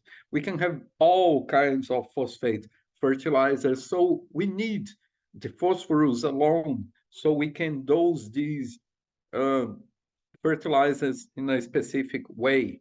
And superphosphate was the first chemical fertilizer. It was made in 1840 from bone meal and sulfuric acid. And bone meal is finely cursed ground animal bones and with slaughterhouse waste products. Yeah, it's very gross. I mean, we were talking about wastewater. What can be more gross? No, nothing can be. Yeah, bone meal, it can be more gross. Yeah, we are talking about waste, guys. Remember that. And how to make that waste profitable. Okay, Run for Our Life project did that in lab scale. I know that phosphorus production is very low, but phosphorus recovery is not very low. It has its challenges. Wastewater treatment plants are warm places. I don't know, but even during winter, the temperatures there are most likely our temperature because our wastewater comes from uh, our inside of our bodies. It comes from 36, 37 degrees. And when all of our wastewater comes together, it goes to the wastewater treatment plant near 30 degrees. And they are warm places, but not warm enough for sludge dewatering. And several processes are proposed to recover the phosphorus after dewatering. And of course, the YouTube video won't play, but we'll have this one, the Phos4U. It's a very nice name. The objective, I'll get back to the video just after this slide. So we'll have 3 videos in a row, and I will stop sharing and share them in a row. The main purpose for phosphorus recovering and making it a fertilizer is dewater sludge, and that's the problem. Dewatering is sludge is a mud. A mud has water, and it's water in an emulsion. It's very hard to remove water from it. It's very energy consuming. So you must, after that, incinerate the sludge and digest the sludge. The process is not yet economically viable. So it's too much consumed energy and low phosphorus recovery rates. But we must not quit. Several processes take long to get practical. The boiler was equated. I mean, people knew what to do for 200 years, but before getting it practical, 200 years were passed. Fusion energy is getting viable. Anything is possible with sufficient research. So just because we can't do it now, it doesn't mean it won't be feasible in a couple of years. So let me play the 3 videos I told you. And it will be short videos, but they are very interesting. The first one is the Phos4U. It's a project.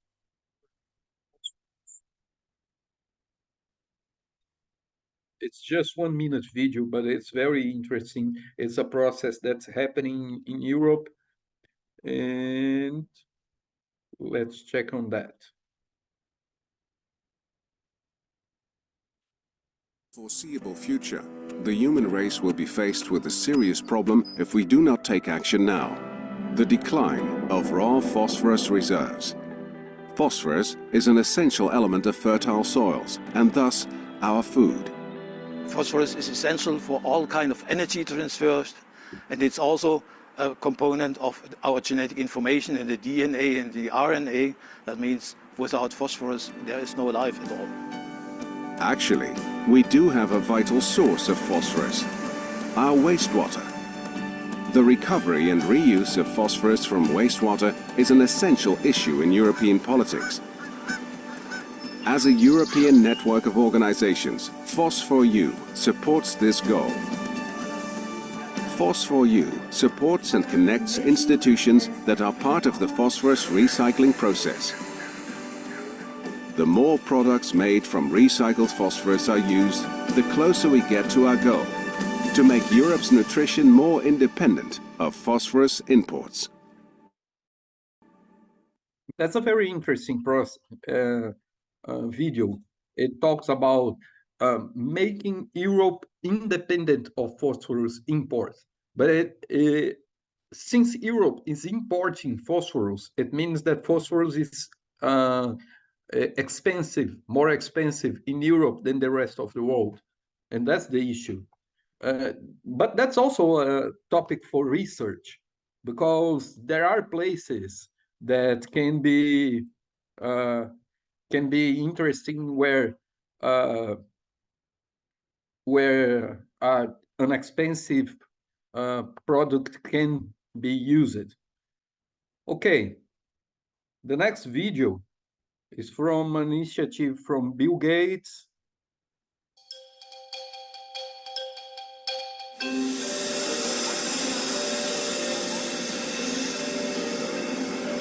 Over 2.5 billion people have no access to safe sanitation.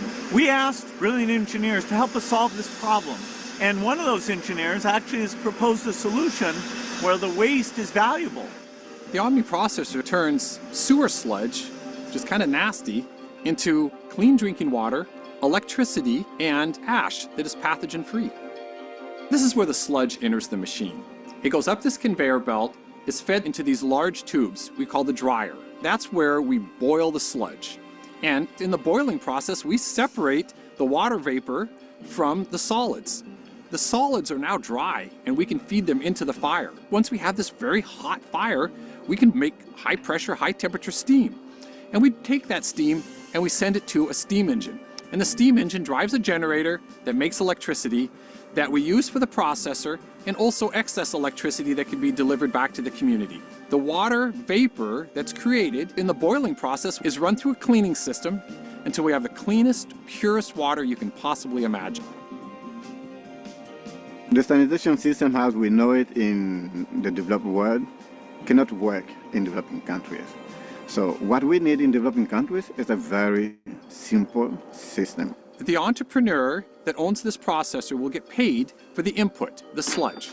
And that same entrepreneur will get paid for the outputs, the electricity, the water, and the ash. I am very impressed with this solution we're seeing here. It generates electricity, it generates clean water. It will grow to every corner of the earth that needs it because it makes money every day. It's water.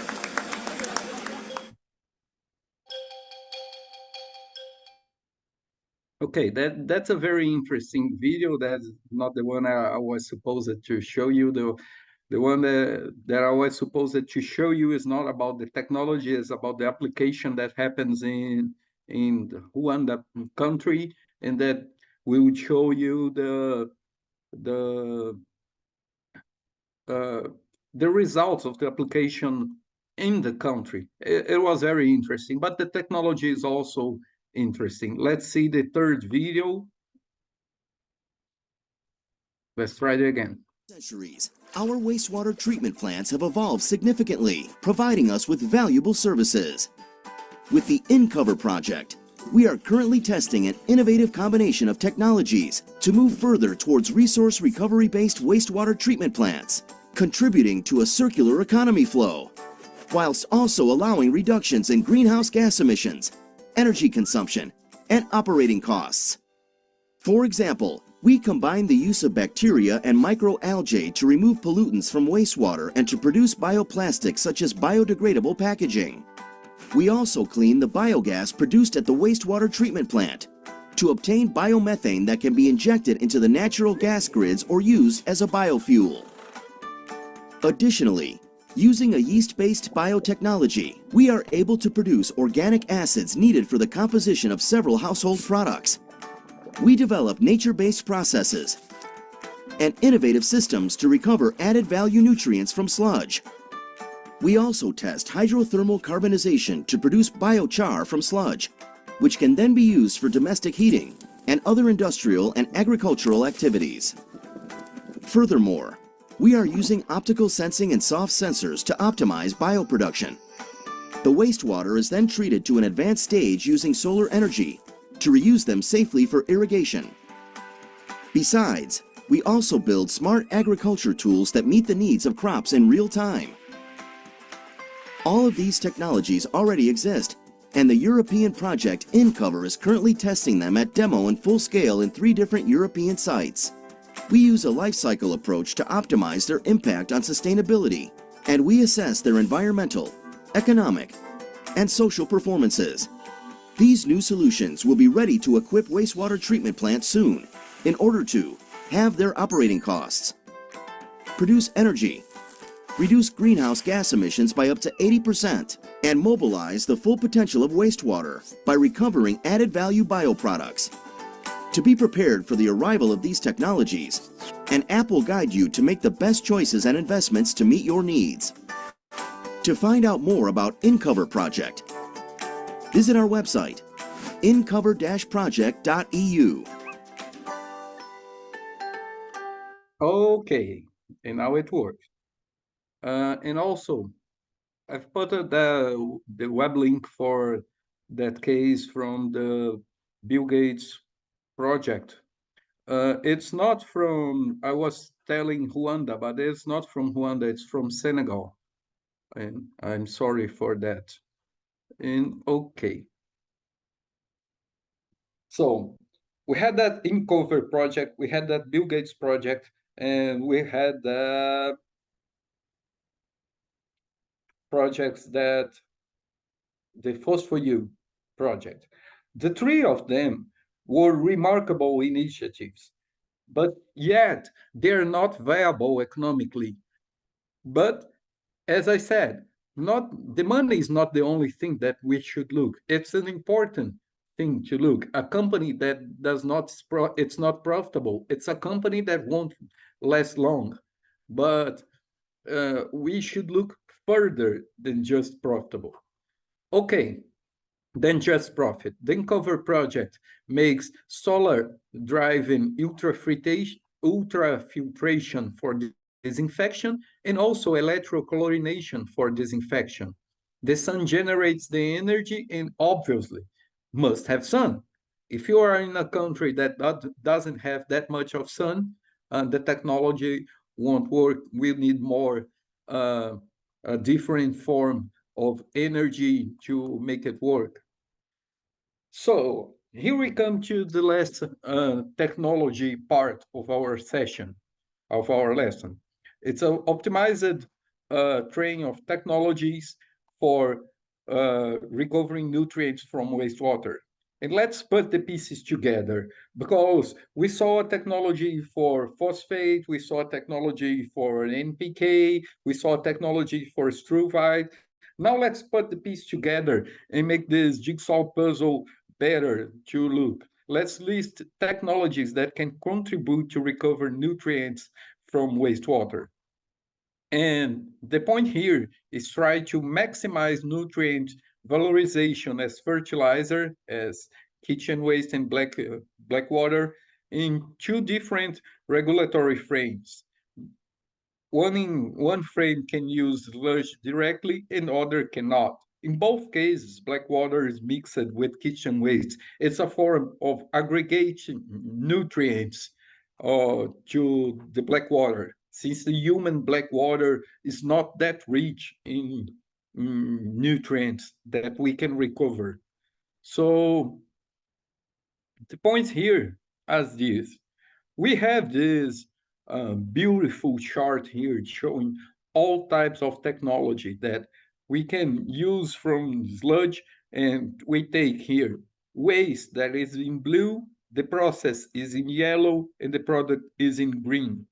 We take kitchen waste and black water, put them together, goes to a thermophilic anaerobic digester, and it makes NPK as a product. The liquid fraction of it is not yet water. We can go to struvite precipitation and make struvite.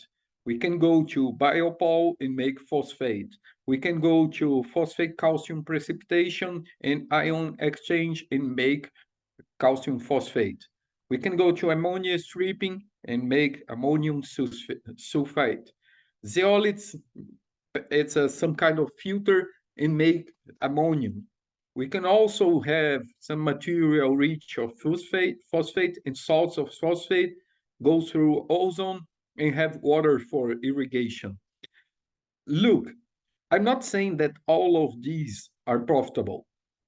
The NPK can be sold and it can be nice. Some phosphate and some ammonium can be nice, but zeolites are very expensive. If we want to make this process feasible, it's probably we must get away the zeolites and go to some other form of filtration of catalysts and make them feasible in a different process. This one, from all of these, if I could substitute one, would be this one, because zeolites are so expensive. And also, the final form is water that is not feasible for human consumption directly, but it's very nice for irrigation. The other one that where we don't have to use the sludge directly is waste, process, and product. Same, our waste is kitchen waste and black water, and they will go to another to the water treatment plant, and they go for dewatering. We have a liquid fraction that goes through struvite precipitation. The same process here, the same process here, the same process here. You got water, but in the up here, you may have phosphorus and acid leaching precipitation for another types of phosphorus, and you get all types of phosphorus here, not struvite, because here the sludge is rich of solid NPK. However, here you can't use the sludge, so you must get some phosphorus from the sludge, and they are inorganic fertilizers different from the sludge directly. That process from Bill Gates, it was getting the phosphorus from ashes, and he said that ashes are pathogen free. The main problem on going from NPK here and making and using it directly is that there are some pathogens that can survive to the process of anaerobic digestion, and this NPK here should be fertilizer and not a source of contamination. So the process must take care of that. And when the legislation doesn't allow to use the sludge directly, you must have new processes that can make these products usable. But as you can say, what would be the problem on adding? Let's put our engineer caps. Let's put our white caps on. What's the problem on having more processes to get the same product? And the answer is simple. Come on, guys. What's the problem on adding processes to get the same product? It's more expensive? Sure, of course. I mean, it's obvious. Every process gets money. The process isn't free. And usually it isn't cheap. So if you're having the same product and you're adding processes to get the same product, you're getting more expensive product with the same waste that you were transforming. So the second option is way more expensive than the first one. It's a problem of legislation. And that's where I say that we don't have a problem that's also only from engineers. We have problems from lawyers. We have problems for politicians. We have problems for all types of people that want to work. Final remarks on the topic. It strongly depends on the water company. If we are talking here, you saw that both kitchen waste and black water, they went to big reactors. They went to the wastewater treatment plant. So both train of technologies, they depend on the water company. And we could ask, is that decentralized processing a solution? And another paper made a SWOT analysis about if it's feasible or not. It's probably not feasible for today because wastewater is a biological, it's dangerous for us. It's biologically dangerous. We shouldn't be manipulating that.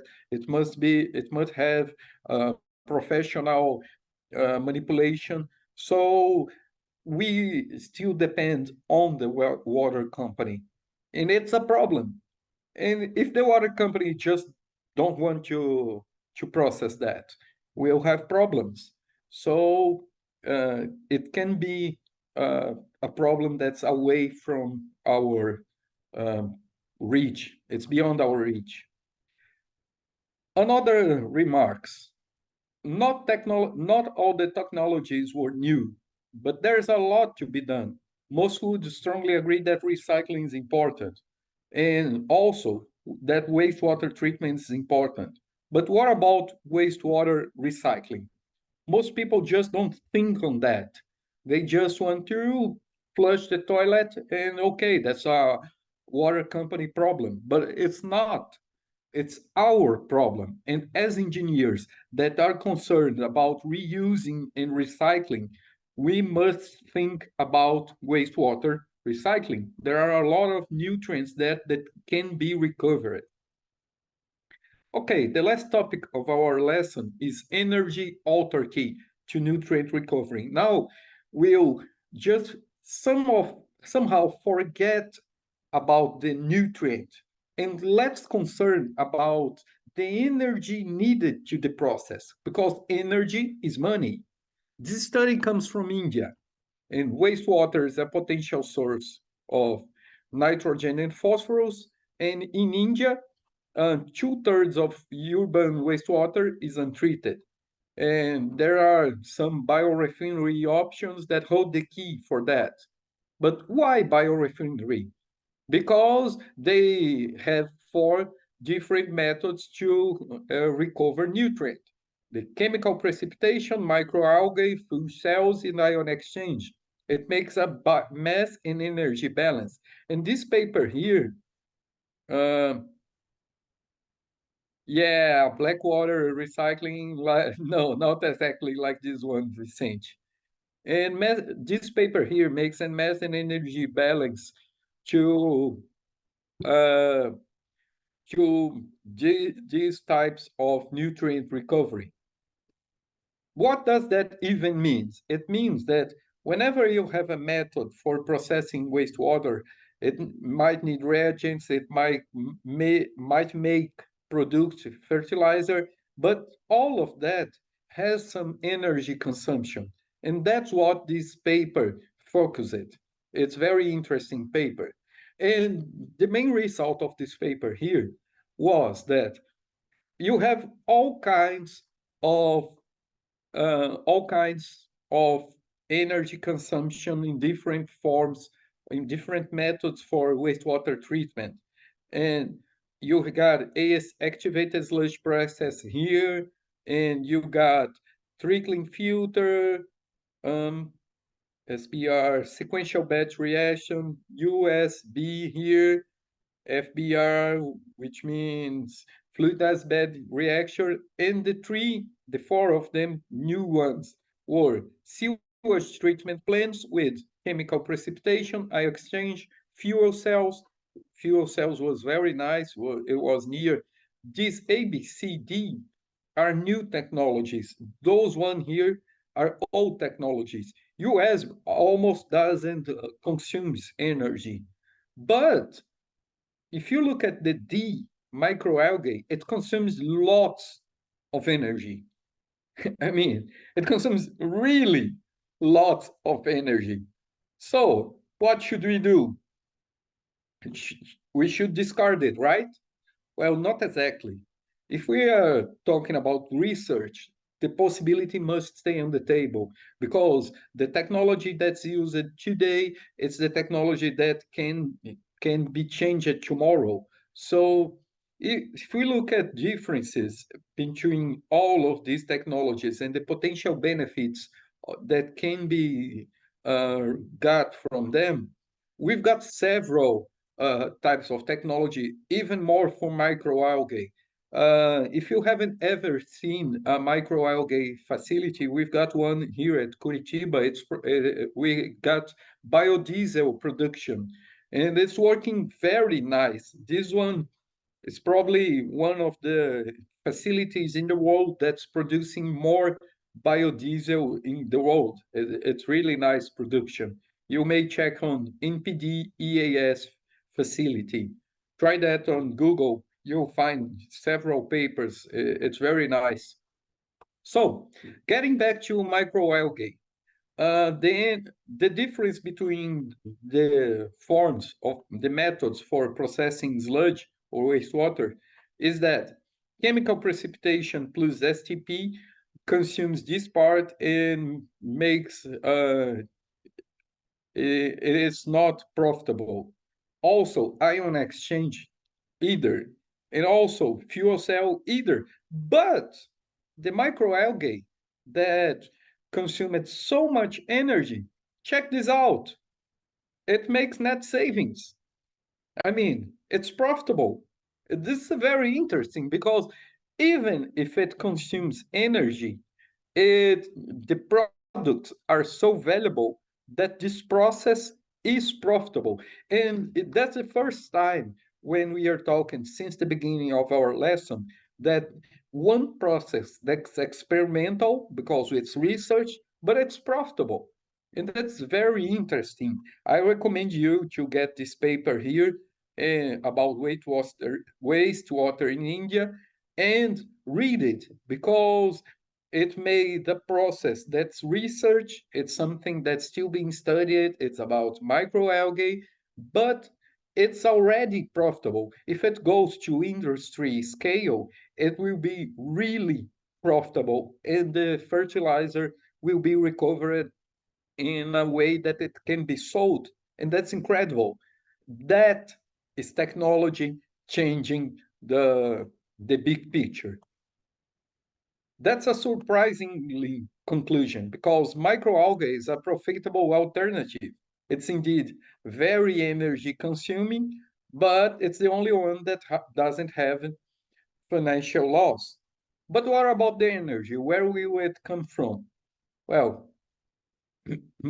comes from different sources, like solar, why not? Like hydropower, hydroelectric power, even thermal. The problem here is that we have wastewater, we want nutrients, and we need energy. The microalgae won't produce energy directly, but this method can produce money to buy it. I know the energy problem will be a problem from the energy engineer. And this method here will need power, but we'll have money to buy it. Sometimes the Gordian knot can just not be untied. It must be cut. I know the energy is a problem, as we got here. If we just would look to the energy problem, all of us would choose the UASB, but we've got a nutrient recovery method that's very energy consuming, but it's profitable. It can be made. And if I would choose one, I would choose this one, because we'll get the nutrients, we'll get a better water. It's just energy consuming. And I know every country, every particularity, every region has its own characteristics, but this one, it works. It really seems fine. One more reflection. We are not trying to make energy from wastewater. It's possible, because there are some places that wastewater comes to the wastewater treatment plants from gravity, and we can use this level to move a waste turbine and make energy. It's possible, but it's not what we are trying to do. We are trying to provide energy to make a correct treatment.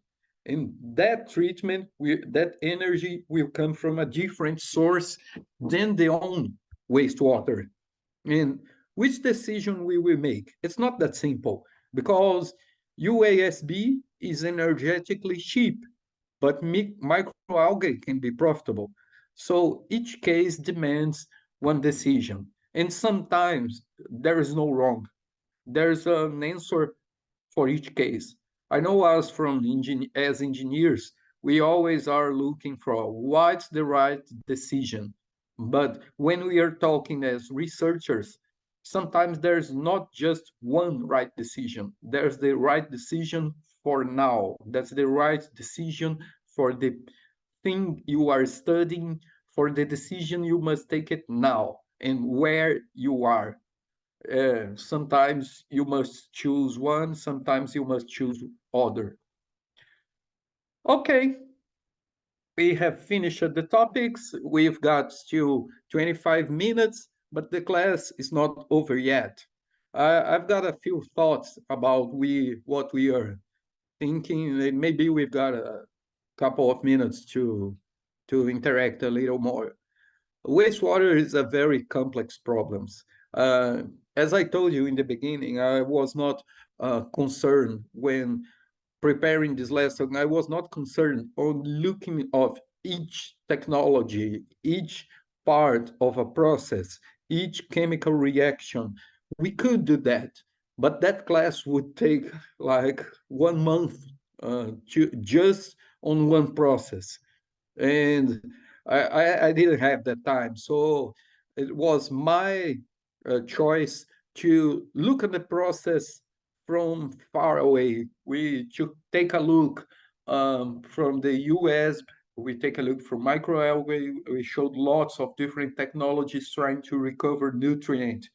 But wastewater is complex because, as we saw, our cities are old, and we must modify systems that are already running.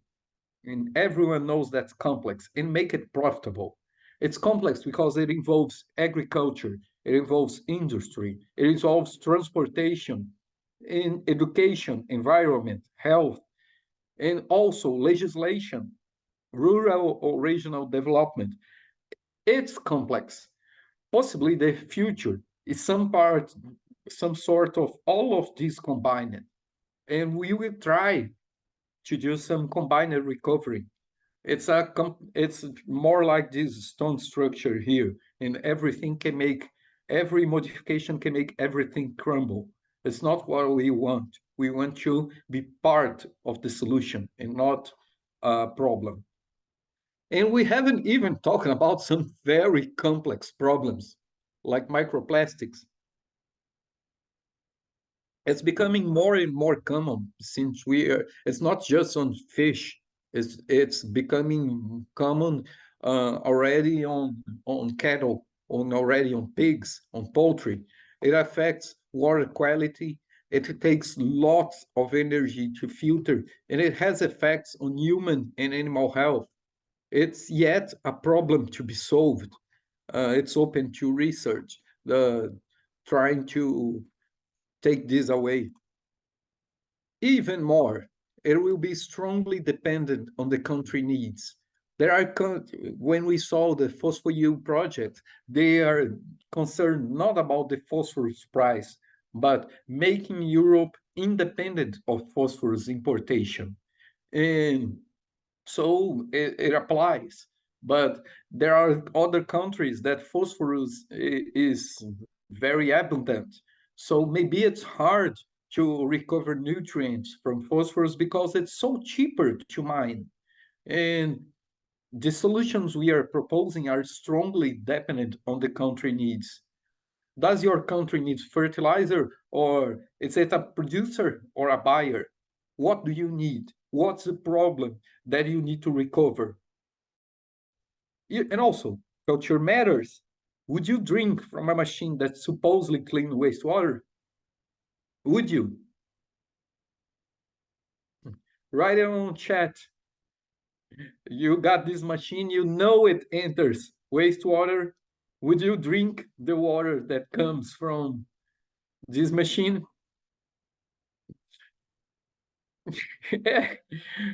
See, Kim from Japan would, Javi wouldn't. In Brazil, it's some sort of shocking also, because we don't trust this completely. And yeah, it depends. Sure, it would. If someone would come to your house and he's visiting you and says, "Hey, here, have this water. It comes from this incredible machine that cleans the wastewater. So are you drinking poop water?" Okay, culture matters. It really matters. It wouldn't be a factor that we should just ignore it. It's sort of easier when we are talking about energy, but would you live near a nuclear power plant? They said, no, okay, we need energy to process the microalgae, to have clean wastewater and everything, but for that doing, you must have a power plant or a thermoelectrical power plant burning diesel. There's no easy way out. All of the problems that we were talking are problems that a human race created. And we are now dealing or starting to deal with these problems. And these problems must be dealt if we want to have a better future for us, for our children, for our grandchildren, for the next generations of human race. Somehow, human presence impacts on nature, and we need to treat wastewater. These resources have impacts. How do we reduce this impact? And what will come next? We don't know. We are still building that future. But one thing I know, there's no easy answer, because in one way, we'll have the nutrient recovery needs. In another way, we have the energy needs. So there's no easy answer on that. And a small reflection, because everybody wants to save the planet, everybody wants to save the environment, but why do countries and companies keep polluting? Why do we keep not treating our wastewater? And the answer is because merely it's cheaper not to treat waste than to clean it. And everyone wants money. I want money, you want money, everyone wants money. But there are some monies that should not be taken. And we should be treating our waste, and that includes nutrient recovery, even if sometimes it is just cheaper to mine. A speech will not solve it. We see some teenagers making speeches, and our presses, the newspapers, they love those speeches. I mean, speeches won't solve it. What will solve our problem is turn the waste into a business. It's making process. As engineers, we can do that. We can make processes that are viable, that can be profitable, that can be usable to make waste into business. Let's do research. That's what we are here for.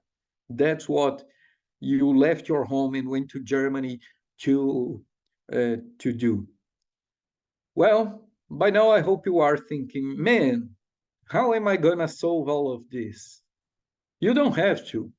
As researchers, we don't have to make every single grain of sand and make an entire beach. At least we don't have to solve it all, but maybe a small part of it.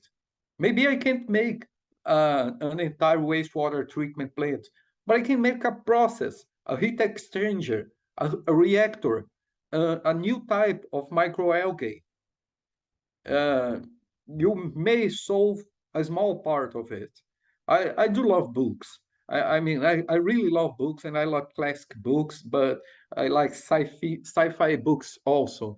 And I got this quote from Project Hail Mary from Andy Weir. I recommend you to read it. It's a weird feeling, scientific breakthroughs. There's no eureka moment, and just a slow, steady progression toward the goal. But man, when you get to the goal, it feels good, and it does.